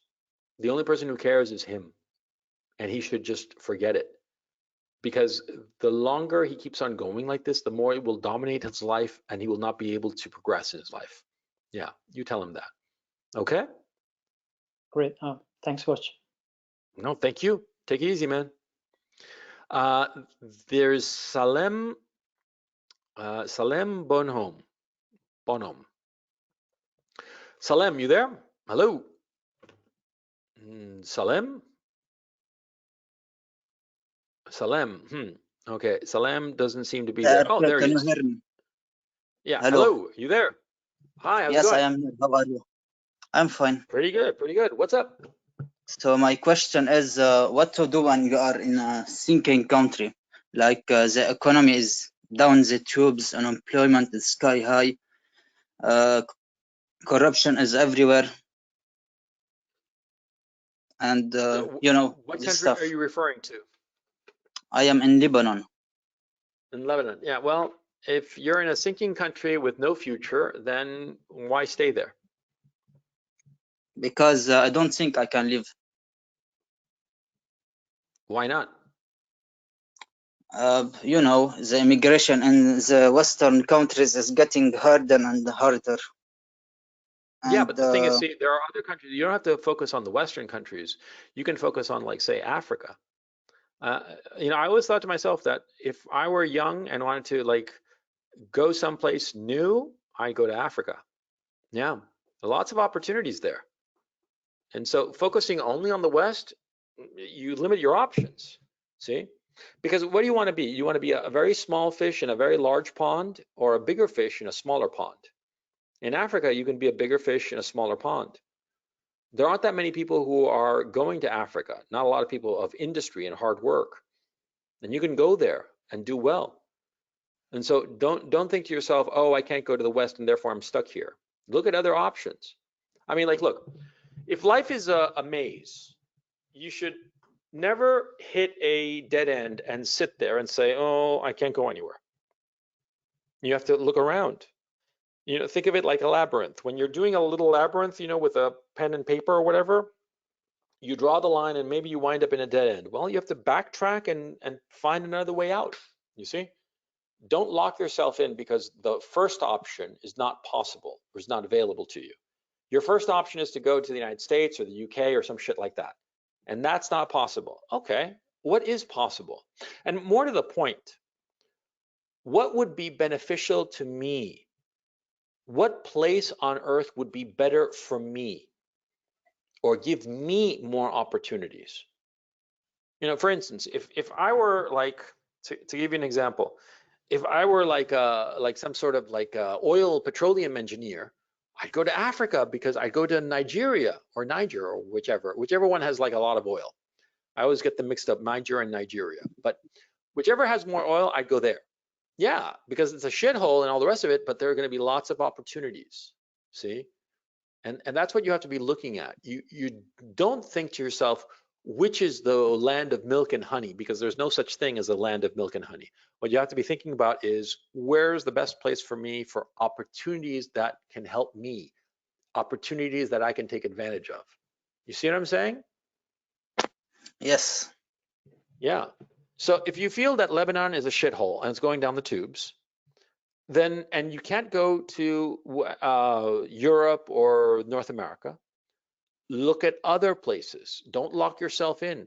There are lots of other places where you can have a lot of opportunities, and you can have a lot of opportunities because there are so few people going there. And because so few people are going there, it'll be easy to enter, and you'll have all those opportunities just to yourself. You see what I'm saying? Okay, I see. Do you have any Yeah. country in mind in Africa? Nigeria or Niger, you'd have to like do research, but it would be easy to find out. And Okay, whatever okay. your profession is, you could see what would be a good place to go in that country, or in that continent rather, and find out, like, for instance, if you're a petroleum engineer in this country, if you're big on internet or shit like that, or programming this other country. But you see my point. Don't say just because you've gotten to a dead end in one goal, in the pursuit of one goal, that's it, that you're just supposed to just sit there and do nothing. Turn around and look at different options. You see what I'm saying, Salem? Okay. Okay. Thank you, I sir. hope this helps out. I mean, thank you very much for supporting me, and thank you for being on. Yeah. Oh shit, I cut off Salim. Salim, I cut you off. Was there something you wanted to say? I'm sorry. No, that was it. Thank you, CRP. Oh, okay. No, thank you. Okay, take it easy, Salim. Let me see next, another question. Uh, Ryan H. Oh, this is an interesting question. Ryan, let me get you right now. Ryan, are you there, Ryan? Yeah, can you hear me? Yeah, I can hear you fine. What's up? Hey, yeah, I just had a question about like personality tests, I guess. Yeah. I think what some of what you talk about is like the more you know yourself, the better off you're going to be in the future. So you put yourself in positions where it makes sense for your like aptitudes and personality. So I took the DISC test yesterday. I think it was like $70 or something. And Oh boy. Okay. I know, right? But I was just wondering if that's like helpful, because I feel like the more you like go Well, along the in 70 life, you bucks figure, must have hurt, so I'm not sure about helpful. right? Well, it just gave me like a profile of what I was compared to like other people, and kind of printed out a report and that type of thing. So what I did was I just kind of sent it to all the people in my life that I've known for a long time and just said, hey, what do you think about this? Like, is this accurate? Is this inaccurate? Is that helpful? Have you done anything to like find out your personality in a big way that has been helpful to you, I guess is the question. No, I think that these things are not particularly. All right, let me phrase it. I don't think that they're helpful directly in the sense that you take a test and Shazam, you got the answer as to who you are. Of course, No. yeah. Yeah. But what I do think it's helpful is in you reading those things and saying, this sounds about right, and this sounds totally wrong. Mm-hmm. And when you look at both the things that you think are right and things are wrong, you have to ask yourself why you think so. Why does that feel right and that feels wrong? And try to think about your own attitudes and the things that you have done or said that would be indicative of certain traits or not indicative of certain traits. Okay. Right. It's like I once did that test that the introvert INTJ or something like that. What I don't know. Myers-Briggs. Yeah, Myers-Briggs. That's the one. That's one. I once did the Myers-Briggs, and I don't remember how I came out. Right, but it seemed sort of like kind of correct, but on a few things that were just totally wrong, they got me thinking about stuff about myself. Mm-hmm. Okay. Now I found that the best exercise is to consciously try to step outside myself and observe myself from outside to see how I come across. Yeah. One of the fringe benefits of doing videos has been exactly that a lot of times I've acted in ways that I didn't realize were just really annoying or really just unpleasant. I just thought that they were perfectly fine, but seeing on a videotape, I'm like, holy shit, I came across like a dick at that moment. And of course I've cut it because I want people to think that I'm just perfect. But the serious point is that, see, I've found personally that videotaping myself and later watching the tape of my own performance has taught me much more than any kind of test. Okay. I look at tests a little bit like I look at personality tests, rather. I look at personality tests a little bit like I would look at, say, the horoscope. Okay. Sure. It's amusing, but I don't take it seriously. Right. I would disagree with you. I would not spend $70 on some test. Even if it claims to be all highfalutin and all like precise and all that, I think it's a waste of money. But I would say that videotaping myself, yeah, I would recommend that if you're not sure about yourself. One of the things I've noticed is that a lot of times we all think that we are more interesting and entertaining than we actually are. And a lot of times you will get dissuaded of that notion if you observe yourself from the outside, if you videotape yourself. And I've noticed too that because of my videos, of me videotaping myself, in my interactions in real life, I've become even better because I've taken to heart the lessons that I learned from observing myself. And so I would recommend doing that as opposed to some sort of personality test. Right. Yeah, Look at that's good advice. Yeah. Yeah, Um, I mean, like, not only that, like, for instance, one thing that I would recommend, not just to you, but to everybody listening, is do a presentation on whatever the fuck, it doesn't matter. But set up like a whole PowerPoint presentation with slides and the whole thing, and stand up there in a suit and tie and give a presentation to the camera. And later critique it, look at it really cold-bloodedly, and see how you did, and start tweaking that performance to get better at it. That'll be a big help to you, not only in terms of giving better presentations, which is fine, but also in terms of how you interact with people on a daily basis. Because I think that most of us, I certainly was very surprised when I started looking at myself on video. It was unnerving. It was extremely unnerving, I'll be honest with you. But at the same time, I learned so much about how I come across, and I corrected a lot of things, a lot of habits, a lot of just unpleasantness that I was projecting that I didn't mean to project. Yeah. Sure. Yeah, I guess I mean that's great. And on another level, I guess what I was thinking is the purpose being like finding what your aptitudes are and that what things that you would thrive in better. Like for example, is like becoming a website developer as opposed to like a YouTube personality. Which one would I fit best into? And I guess probably most of that is just doing it and trying it out, and that just takes trial and error Exactly. rather than a personality test. Yeah. Exactly. I mean, you answered yourself. You know, Yeah. don't worry about someone else telling you that you should do this or do that. Just do it. And if you like it, great. And if you like it and you suck at it, then it's even better in a way, because that way you can start improving it. See? Sure. I mean, whatever you do, you know, if you try it out for the first time, you're never going to be perfect at it. But if you enjoy it, you're going to want to improve it. But if you're Right. following the guidance of some tests that says, oh no, you should be like, I don't know, like, you should play the tuba in a marching band, right? And you start playing a tuba in a marching band, you hate it. But the test said that you were good at it, so you might as well do it. You see my point? Yeah. Don't waste your time doing something that you don't like. Do the shit that you enjoy, that you look forward to. Yeah, right. That's my thinking. Yeah. Okay. Cool. Well, thanks. I appreciate all your videos. It's I don't think a lot of guys get what you talk about very much from other places, so appreciate it. Oh, my pleasure. My pleasure. Thank you so much. I really appreciate that, Ryan. It's very kind of you to say. Sure. Take it easy, my man. Catch you next week.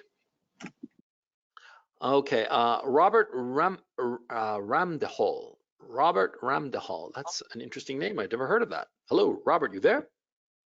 Hello. Yes. Hi there. How's it going? Yeah, just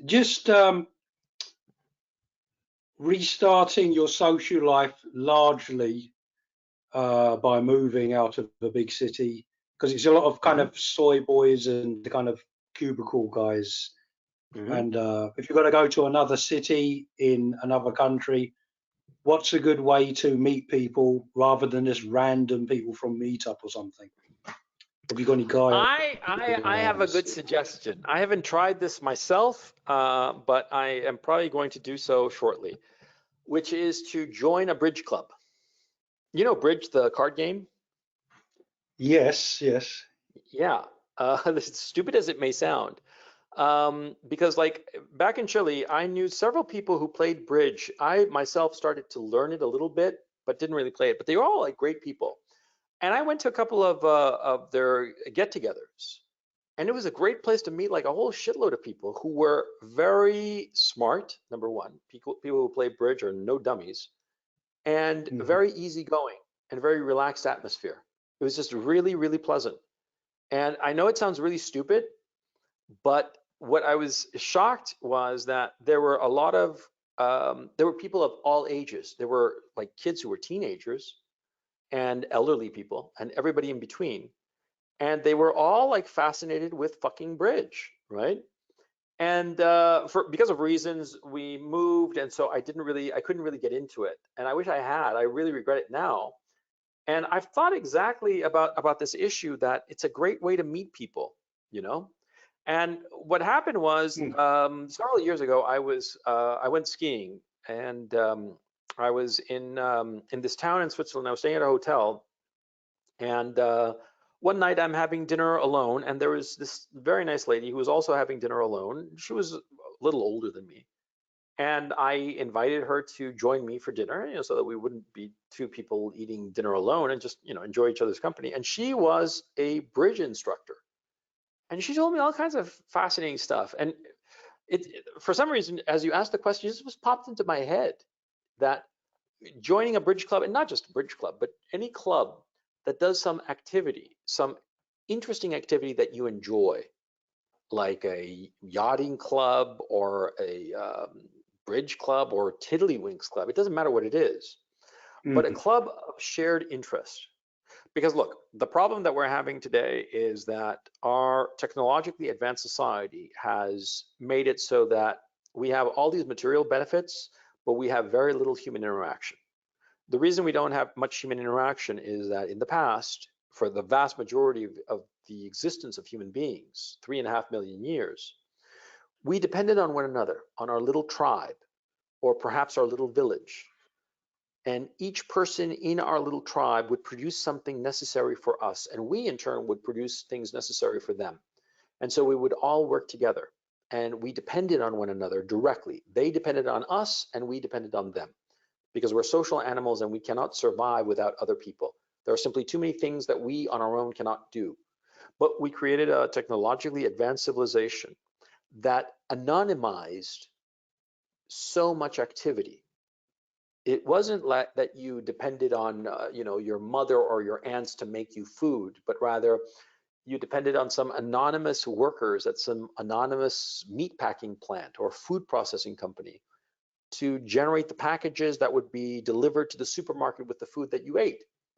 And you didn't need to have any kind of human interaction with those people to get food and survive, which is great on the one hand, because you know, because of specialization, all of a sudden we could have much more food, and so fewer and fewer people were starving.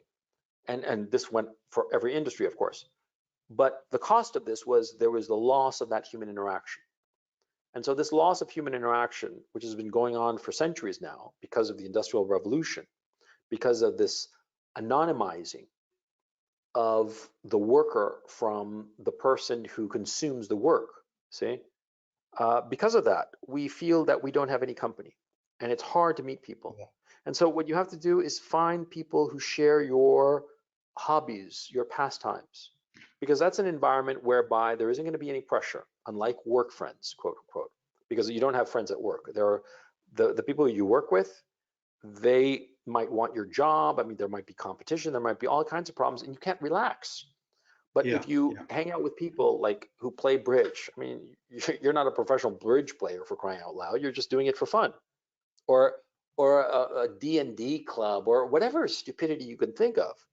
But it's going to be a place of low pressure and enjoyable company. And so, therefore, if you have moved to a new city, I would suggest you join some club of some activity. It doesn't matter the activity. You don't even have to particularly care about the activity, okay? Or it could be an activity that you've never really done very much of, but you figure, well, this is it, so I might as well do it. That's not important. Do the activity, but say yes to meeting new people. You see what I'm saying? Yeah, it's Because as I you're in a say, new town. I'm going to, well, yeah, I'm going to move to Central Europe. So I'm moving from London to Central Europe, and it's Which country? London is very probably kick off into Czech Republic. Uh-huh. So Czech Republic or Hungary, and see how it goes from there. Really, Bulgaria, Albania, and Romania have been recommended to me as well. But do you know people in these cities?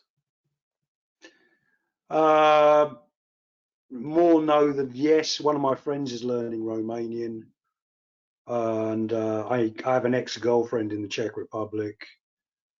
Well, that sounds more promising, because see, when you know one person, that one person can lead to other people.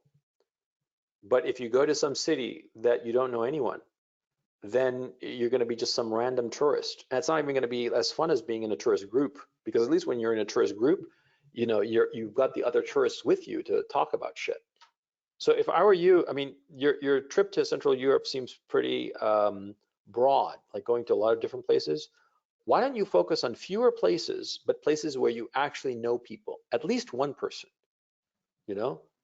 And be forthright with the person. Say, look, I need to meet new people. I'm tired. I'm sick and tired of the UK, and I want to move, and I want to meet just new people and see what's out there. And you'd be surprised. People are very forthcoming and friendly and helpful if you're forthcoming and direct with them in that regard, because people want to help each other out in that regard. Yeah. Yeah, I probably would kick off at the places I know one or two people first, Yeah, and then see how it pans out. Yeah. yeah. And be flexible. Don't set yourself rigid parameters, you know.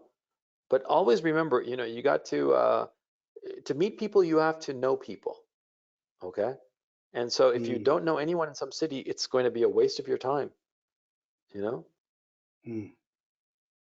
because it's one thing, because what you're basically saying is that if I understand you correctly, you're exploring different places where you might live instead of London. Is that basically what you're saying? That's basically it. I've got contacts in Poland as well. Yeah. But yeah, Then if I were you, just focus on the place where you know other people, you know, because you're looking for a place to move to. And I understand that a lot of people are sick and tired of I lived in London, so I know what you're talking about. It's like a foreign country in London, you know. It's and not in a good way. On the contrary, and a yeah, lot of I'm people tired of I've it socially in London as well. That it is, you're yeah just meeting protest people, just half crazy people all the time. So yeah, and in the that's States it's the same thing. There are like a lot of crazy people, you know, and so yeah, I understand what you're saying, but be smart about it, because what will happen is that if you go to a bunch of random cities and you're in these cities and you don't know anyone, you're going to be very lonely, and it'll only make things worse for you. Think of it in those terms. I mean, if you go to some place like Bulgaria, do you know anyone in Bulgaria? I certainly don't. no, not really, no.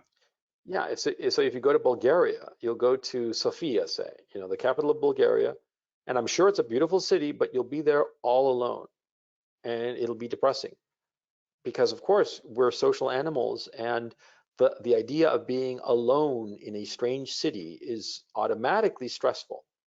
Even if you have money and you have a nice place to stay, a nice hotel or Airbnb or whatever, it's going to be depressing, and you're going to feel lonely, and it'll bring you further down.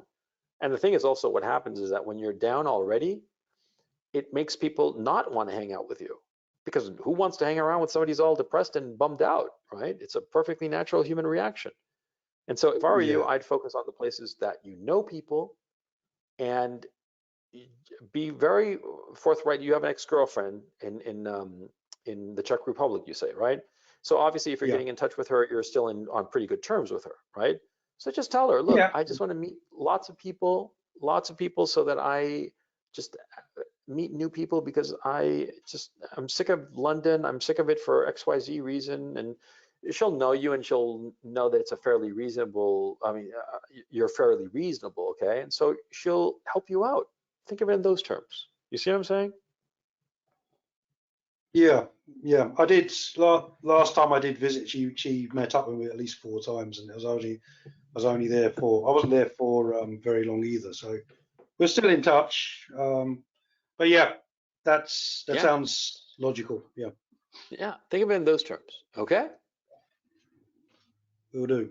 Thank you very much. Okay. No problem. Thank you. Take it easy.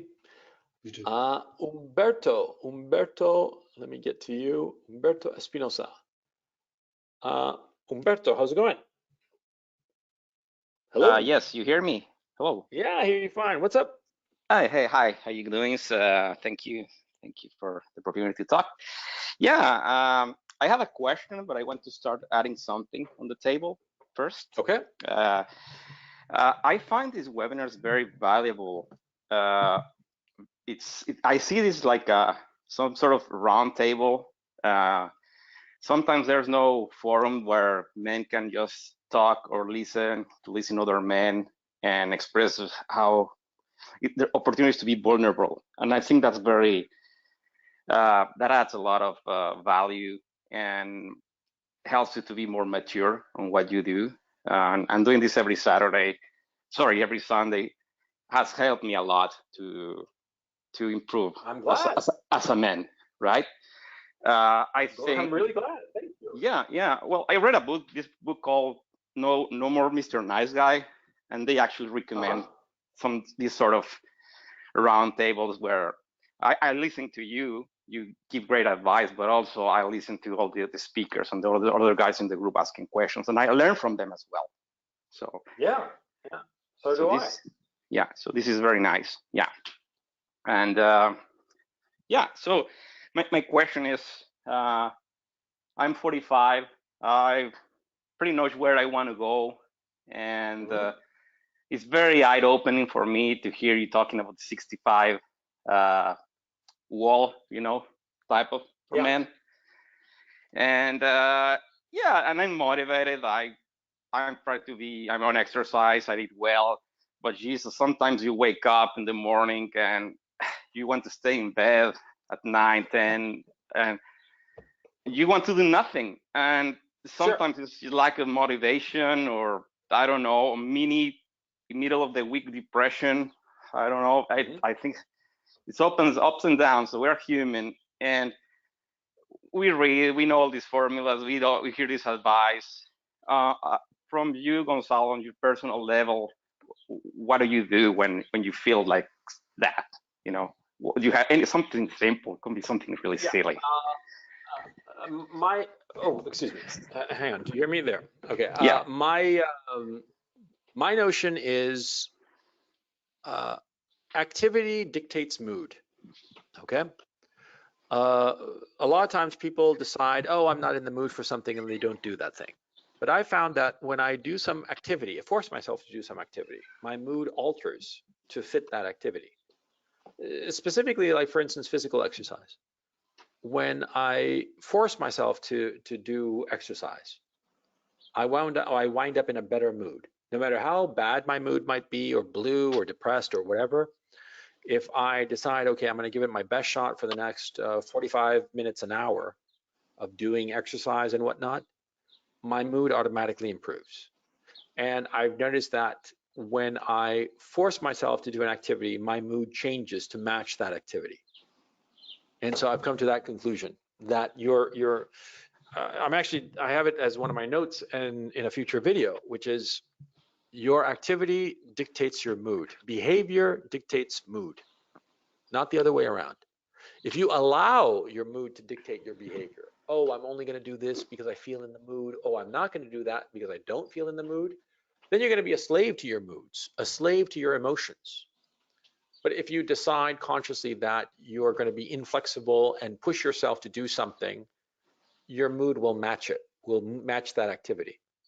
And so that's what you have to do. And it becomes paradoxically easier the more you do it.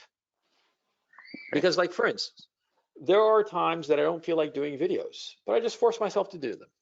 And after about, 15 minutes of pushing myself and setting myself up and looking at my notes and trying to think of the topic I want to discuss and whatnot, all of a sudden, boom, I'm in the mood to do it. My mood will match my activity if I'm determined to. And what happens is that so many people are taught that they should just follow their feelings. Fuck your feelings. Sorry, fuck your feelings. Your feelings should not be dictating what you do. You see? Yeah. It makes sense. Yeah. Yeah, and you'd be surprised. A lot of times you are going to be depressed for various reasons, for various legitimate reasons, and sometimes just because. And what you have to do is force yourself to do some activity that you know will get you out of that funk. Okay? Yeah, let your body produce those endorphins, serotonin, all that chemistry. Sure. Yeah. If that's the reason, fine. That's the explanation. But the human reality is the activity you do alters how you feel. And so therefore, push yourself to do an activity that will make you feel better. Yeah. Oh, that's great. Yeah. Just want to add something quick. Sure, go ahead. What's up? For the first caller, I think it was Albertus, right? Yeah. He spoke about his friend who got into this fight in high school. Yeah. I kind of actually experienced the same thing. I was in this fight with this kid. He bullied me a lot, and everything.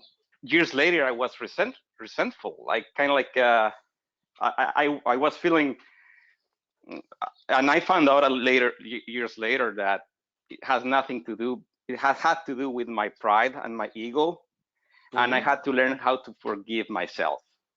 Yeah. It took a while to recognize that nobody gives a shit, and it's up to me to forgive that guy, to forgive myself, and to manage my ego and my pride, and then I forget about that. It helps you to move on, and you're probably Albertus probably should have that type of discussion to his friend, guess so. Yeah, because like it's that what happens is that I don't dwell on stuff like that. It's that I suppose I don't dwell on failure, because getting beat up is a failure. You lost a fight. I just don't dwell on failures. I mean I like examining. I ask myself, did I do everything possible in order to succeed? But I don't dwell on them. If I fail, I fail and just move on. I'm very good at that, and so I don't. I find it hard to empathize with that. I have to admit. I understood Albertus's friend's problem, but I was like, I don't know how to deal with this, to tell you the truth. You see what I'm saying? Yeah. And you're saying that you have to forgive yourself. I suppose so, but I don't know. I have no idea. Thank you, Coach. No, thank you, Umberto. Take it easy. There's this guy, Art. Art apparently is new. So we are going to get Art on. And Art, we're going to, are you there, Art? Hello, Art. Hi, There Coach. you go. How's it going? Great. Thanks for the webinar. It's really find them useful, and yeah, I want to point that out. So what's up? What's on your mind? I just had a question about a plan I wanted to do next year. Do me a favor.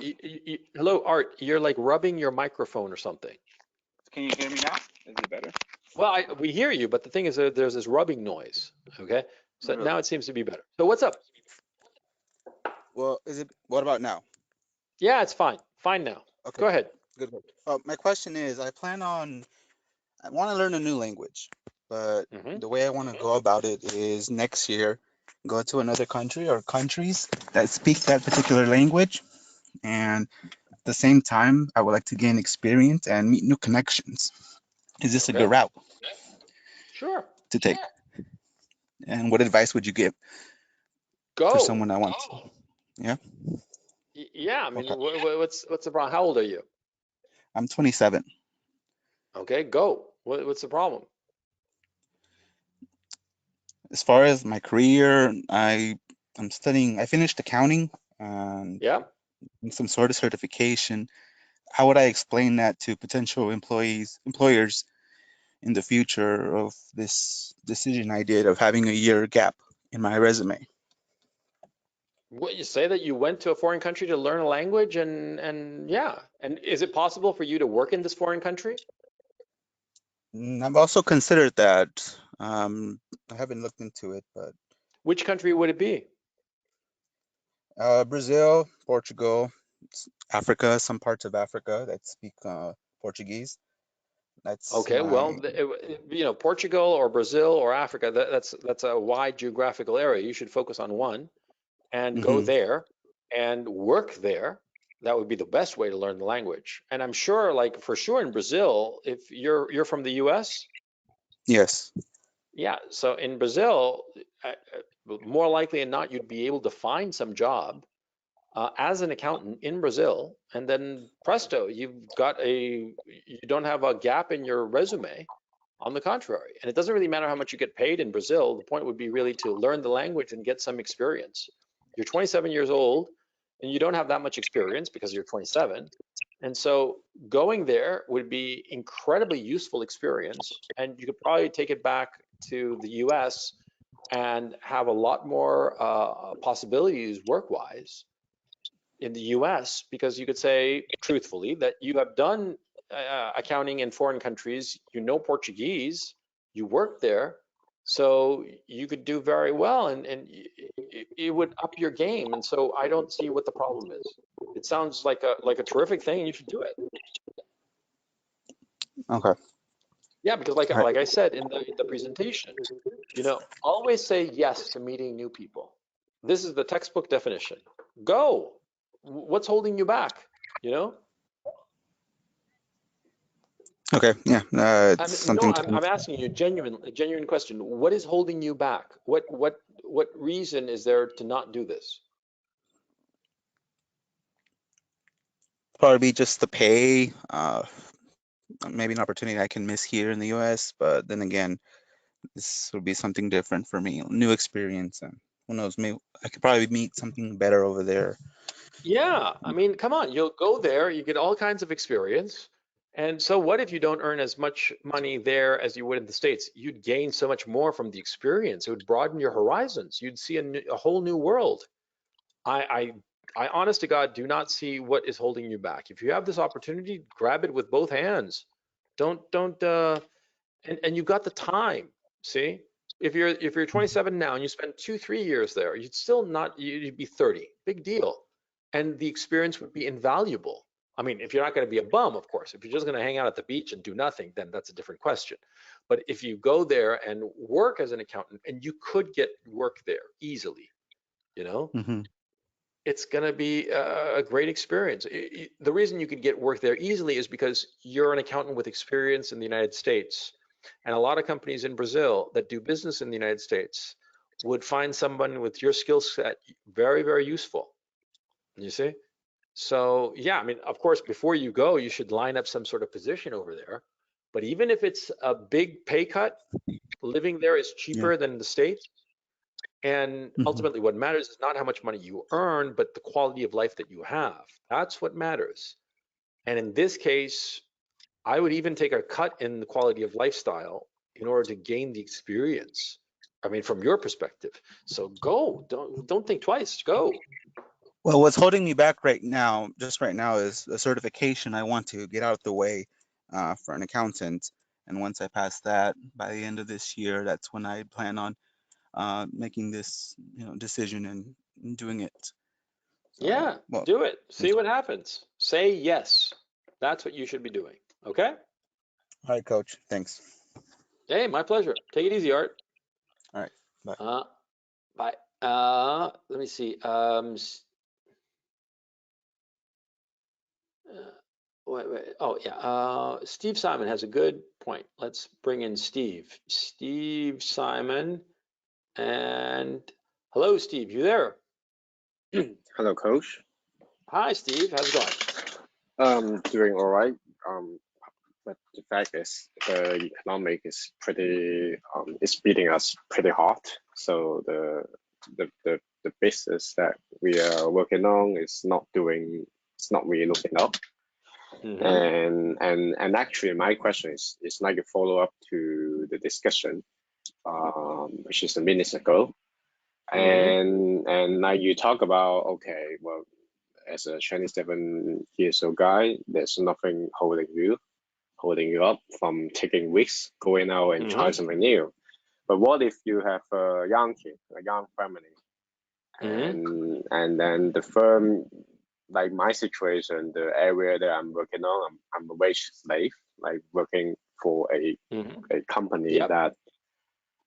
But I really want to go out and try something new, maybe a new country, maybe a new city, and then doing business.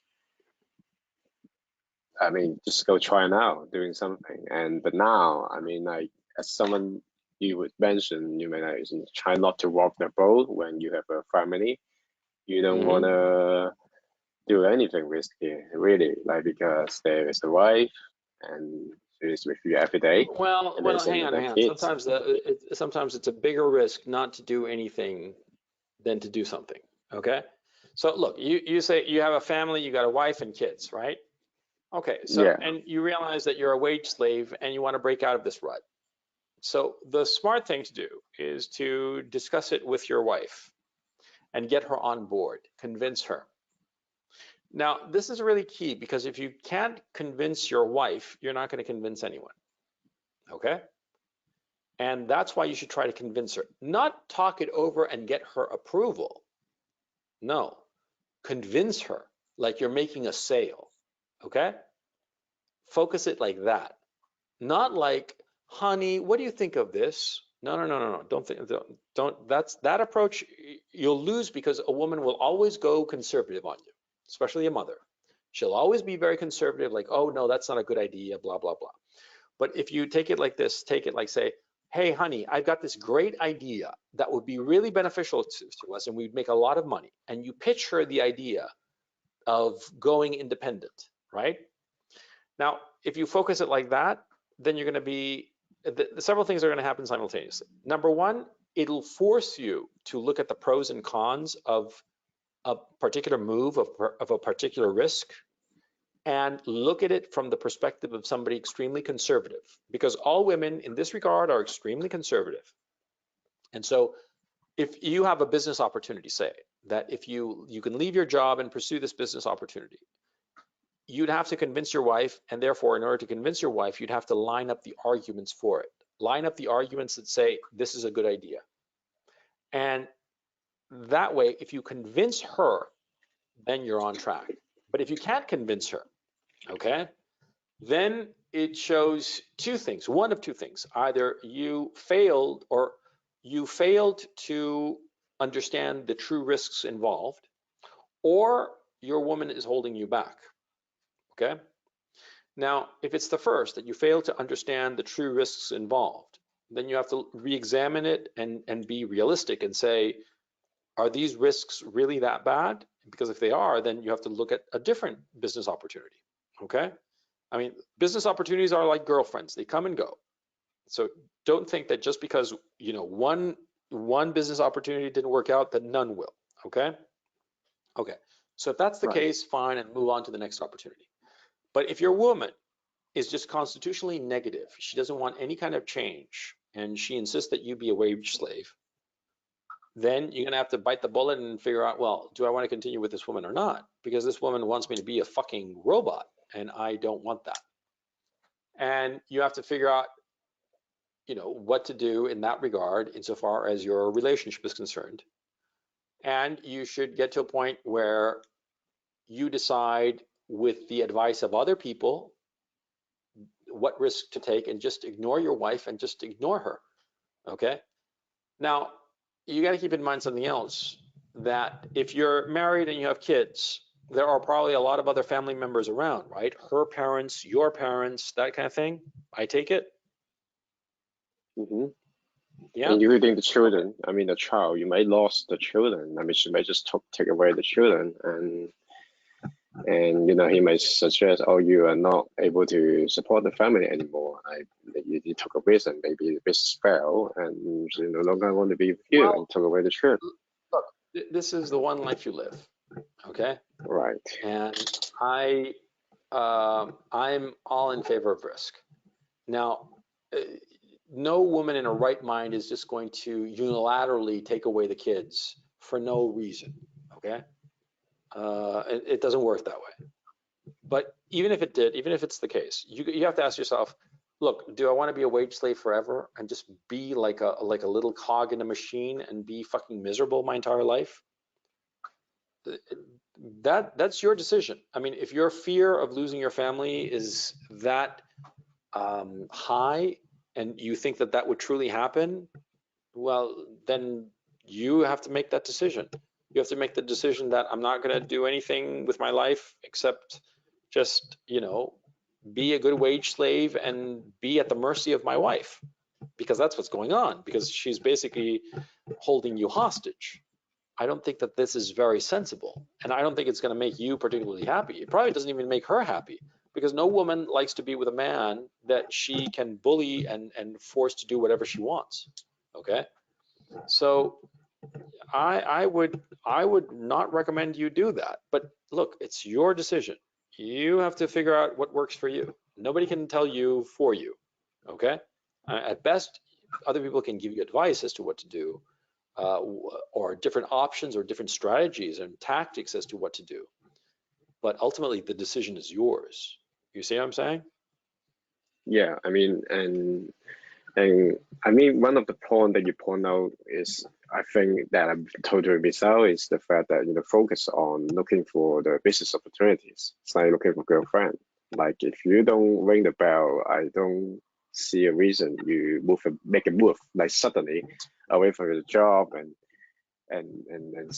starting investing, you know, building up all that kind of stuff and all that kind of thing. But instead, maybe focus on looking for the business opportunities. Yeah, you know, rather than talk it out with the wife, find the business opportunity first, okay? And then worry about the conversation, you know? That might be better. Look, it's always easier to ask for forgiveness than to ask for permission, okay? That's something I learned when I was very little, okay? You know, it's much easier to say, "Ooh, I'm sorry," than to say, "Can I please do this?" Because when you say, can I please do this?" They always say no. But if you say, "Oh, I'm sorry," they yell at you a little bit, but then they get over it. You see? Yeah, Think of I it in those totally terms. agree. Yeah, think of it in those terms. Okay. Okay. Okay. Anything else, Steve? I would say, yeah, that would be all good for me for now. I mean, this is totally inspiring. Like you make my mind a lot more clear than before. Like just 5 I'm minutes so ago. glad. Thank you so much. That's really kind of you to say. I'm so glad to help out. Thank Truly. you, Coach. Take it easy, Steve. Talk to you soon. Let me see, to my old faithful, Mr. Blue. Mr. Blue, and we're gonna. How's it going, Mr. Blue? What's up? Hey, Coach, how I'm doing good. I just wanted to say happy Father's Day to you and all the other dads on the line. Oh, when was Father's Day? It's today here in the States. Oh, I don't really follow that stuff. Mother's Day and Father's Day, I don't really. I mean, thank you very much for the kind wishes, but I don't really follow that stuff. I just, Yeah. yeah. Well, But moms anyway, get what's on your everything, mind? so we get one day today. So my question, coming back to what was discussed today, with looking, for the Vision 65 is, do you think it's useful to set benchmarks for figuring out where you are and where you want to go? So I'm 46, I got a wife, I got 2 kids, a house and all that. But if I want to make a projection when I'm 50, 55, 60, 65, is it good to say, okay, well, what's my benchmark? How do I compare what I'm doing to what the benchmark is? Or should I just make it all personal and just kind of like, go off and say, well, I feel like this is a good goal? Or so I'm trying to come up with some sort of structure that's not just about what I think. And I'm wondering if you think that's useful, and if Well, so, sure. how I would I mean, do it? comparing yourself to other guys, sure, that doesn't do any harm so long as you don't get hung up on it. Okay. Because some guys are faster and some guys are slower, and it doesn't mean anything. It doesn't mean that they're necessarily better. Okay. Again, to go back to the original metaphor of going from LA to New York, some guys go in a straight line and they make it there in 3 days flat. And other guys take their sweet time about it and go off in little tangents and whatnot, and eventually they arrive. Does it really matter who got there first? Not really. Okay. So setting benchmarks and like comparing to other people and saying, okay, by this age, I want to be here and there, that's perfectly fine. So long as your overall destination, so long as you don't get hung up on it and it doesn't affect your overall destination. Okay. Also, you need to be realistic, and sometimes it's reasonable to have benchmarks so that you can say, okay, this is realistic and this is unrealistic. Okay. Again, going back to the original thing, I remember when I was a kid. This is a true story. When I was a kid, I was 10 years old or so, And there was this cousin of mine, and he got to arguing with his dad. Okay. He was older than me. I was 10 years old, and this cousin was like 25. He was a bit of a moron. He said that he could get from Los Angeles to Washington, D.C. Yeah, because this all happened in Washington, D.C. And he could get from Los Angeles to Washington, D.C. in 24 hours. And my uncle was like, no, you can't do that. It's not possible. And this cousin of mine, moron, was saying, I'll bet you whatever. And my old man, my dad, who was hearing this conversation, was telling my uncle, take him up on the bet. Take him up on the bet. Okay. It was because, you know, the cousin had these wild expectations that were just not possible. Now, do keep in mind, this was back in the 70s, way before Google Maps, right? You just look at Google Maps and you know there's no way to get from, I think it was Vegas to DC or something like that. It was like almost like across the country in 24 hours. This is not possible. Yeah. But, you know, this idiot, because he was an idiot, and because he was 23, 24, something like that, he thought, oh yeah, this is doable.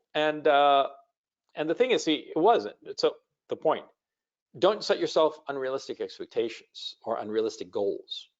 And a lot of times when you have benchmarks and little like partial goals, you know, little milestones that you want to reach along the way, you'll be able to figure out if your ultimate goal is reasonable or not.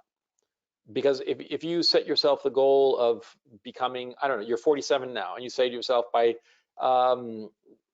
by age 55, I want to be president of the United States, to say for the sake of argument.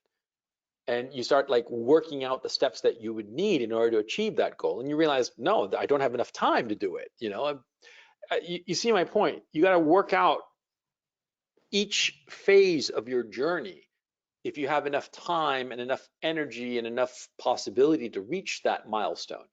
And so this is a roundabout way of saying, yes, setting milestones and setting like partial goals and that sort of thing is very useful. And comparing yourself to other guys is also very useful, because number one, it helps you be realistic about your ultimate goals. And number two, it can help you adjust and see if you're on your way or not. But so long that these milestones and whatnot are all perfectly fine, so long as you don't get hung up on them, so long as you don't do stupid shit along the way, okay? Stupid shit in the sense of like trying to reach some milestone or some partial goal haphazardly just because you want to reach the goal. You see, that would be my only caveat. Yeah. Okay. Does that make any sense or not?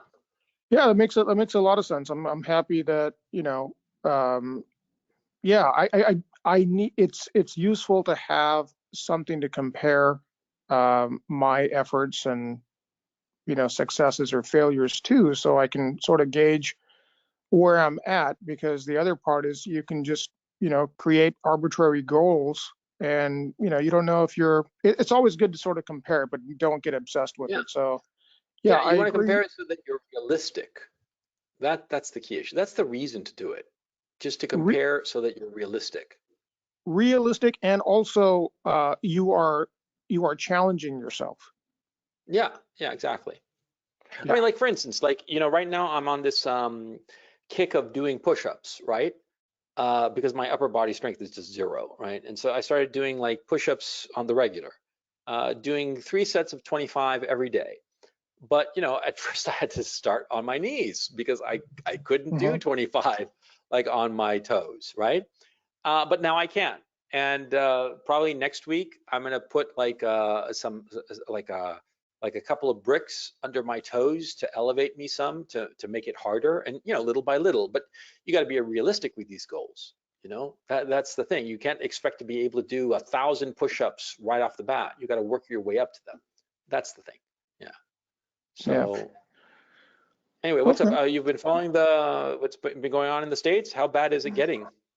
Oh man, you know, it's crazy. There's another YouTuber. His name is Sam Harris. He has a podcast. He has some really good thoughts on that. Yeah. The whole argument doesn't make sense. This whole defund the police, Black Lives Matter, what's going on with Seattle. It is basically it's going to self-destruct. Yep. Yeah. Yeah, and the cops are like not showing up. Why would That's they? exactly. You guys don't want us? Great. See how it, Okay. I mean, I think it's very smart. Let's Yes, it see. is. See how well it works out for you. You Yeah. wanted, no cops and defund the police and all that. Okay, okay. How's it working out for you? Huh? Oh man, yeah. And the mainstream media, man. I would guess that more and more people are getting red pilled every day because of the mainstream media's attitude. Yes. Yeah, they're losing it. And one thing you said on Twitter is that eventually there will be a mixed race candidate, who's sympathetic to these causes will come out. I mean, I think I think yeah, if there's a Barack Obama 2.0, then then all of this, you can see the purpose of all this orchestration. If I don't know. that happens, I Yeah, mean, then you would see that. Yeah. I hope it's gonna that be doesn't nasty. happen. I hope so too. So anyway, Yeah. great talking to you, Mr. Blue. Yeah, Catch you next week. one final thing Sure. in relation to what a couple other callers talked about. Towards the end of their high school, they got into a fight, they got their ass kicked, and Yeah. it didn't work out for them. I will say that in junior high and in high school, I played football, I wrestled, I ran track, went to the Junior Olympics and Taekwondo and all that. But whatever the hell, I was chicken shit to get into a fight. And I got picked on. I got called camel jockey and sand nigger and this and that. It sucked ass. But Sure. one of my regrets is not standing up for myself and fighting. Yeah. So on the flip side, yeah, you can fight and shit doesn't work out and you can get beat up. But sometimes if you didn't do that, you could be 46 now, and you wish that you would have gotten to that fight and would have stood up for yourself. Yeah. Yeah. That's why I tell the story about Macarena all the time, because who gives a shit about this chick that I knew in high school? That's not the point. The point is not having tried. That's the regret. And so if I had gotten beat up, I did get beat up. I don't care. I mean, it's just because there's always somebody stronger than you, physically stronger or better at whatever it is. There's always somebody better than you. There's no shame in that. The shame is of not trying. That's my thinking. Yeah. But anyway, Exactly. Mr. Blue, great talking to you. Catch you next week. Absolutely. Thank you, Coach. Take it easy. And Stephen Pace, he's been very patiently there. Stephen, are you there? Hello. Hey, Gonzalo, I'm here. How's it going? Going good. Hey, the first thing I just want to say, when you explore different webinar software, it would be really nice if we had the ability to, if the attendees had the ability to chat with one another. Because like you said, like meeting new people, and like I'd really like to connect with, I think his name was Umberto, the dude that was talking about No More Mr. Nice Guy and stuff like that. And I've also connected with Patrick, the Appalachian Trail dude, in the past. And it's just been good to have other people to talk to. There's no way to direct message one another here, is there? Yeah, and that's what I'm saying. Because when you mentioned you're going to explore other platforms, I just wanted to give you that little suggestion. Wait, hang on a second. On mine, I don't know about yours as attendees. On mine, there's a little downward arrow to the right of each person's name, and when I click on it, it says send chat message. Do attendees have? So I'm using my phone, which is a Samsung. I'm using the app on the phone. I'm not on the computer, and I don't see any option like that to see the other attendees. So maybe there is if I. Oh, you don't see the other attendees? No, I'm using an Android. I'm using the app on an Android phone. Oh, okay. Maybe I don't know. Maybe we could poll the other people and ask if they see it or where it's at. But anyways, so what I wanted to talk about, and I'll keep it brief. Sure. I think it's kind of, and this isn't a question, this is more just to add on to your wisdom. I think it's implicit in everything that you wrote that when you set up this Vision 65, you always know in the back of your mind, like you can't do everything. Like you can't be a rock star, a general in the army, the president No. of the United States, an astronaut, and like a world-class chess player. Like you have to really hone down and focus on what you really want to achieve, and let the other areas that you would like to develop in your life, you have to let them potentially go undeveloped, or else you'll just be like a jack of all trades but really master of none. So Yeah, so I exactly wanted right. to say that. And then Yeah. the second thing I wanted to say was when you have this target for your Vision 65, have a target and work backwards towards it, but just know, like, very, the lucky ones, or the people that, the cards fell their way, they may achieve exactly what they set out in their vision, but what's more probable is how it will likely play out is you'll have a target and you work your ass off towards it, but you'll end up somewhere else just by the way that life turns out, or there may be an opportunity that you get exposed to halfway through. But it's still better than not having a vision at all and just floating aimlessly Absolutely. through life. Absolutely. Absolutely. So Yeah. yep. Yeah, that's something that I didn't emphasize enough in the presentation. And you're absolutely right that you have to be flexible. And sometimes you're absolutely right. You wind up in not exactly a place that you wanted to, but it's a place that's just as good, if not better, for various reasons. So yes, of course, you Yep. have to be flexible in your goal and not be locked into like, or it's this or nothing. No, that's silly. Because Yeah. you're absolutely right. In my own case, I recognize a lot of times I've pursued some goal and didn't quite reach that goal, but I reached some other goal that turned out to be a lot better. So yes, absolutely, you're Yeah. dead right. Yeah, no Yep. no argument from me. Yeah. Yep. So I told you I keep it brief. I just wanted to add those little tidbits in, and I really appreciate the webinar as always. And My Married with pleasure. Children is a great fucking show. That's all I gotta say. Yeah, but thank you so much. Take it easy, man. I'll talk to you soon. Okay.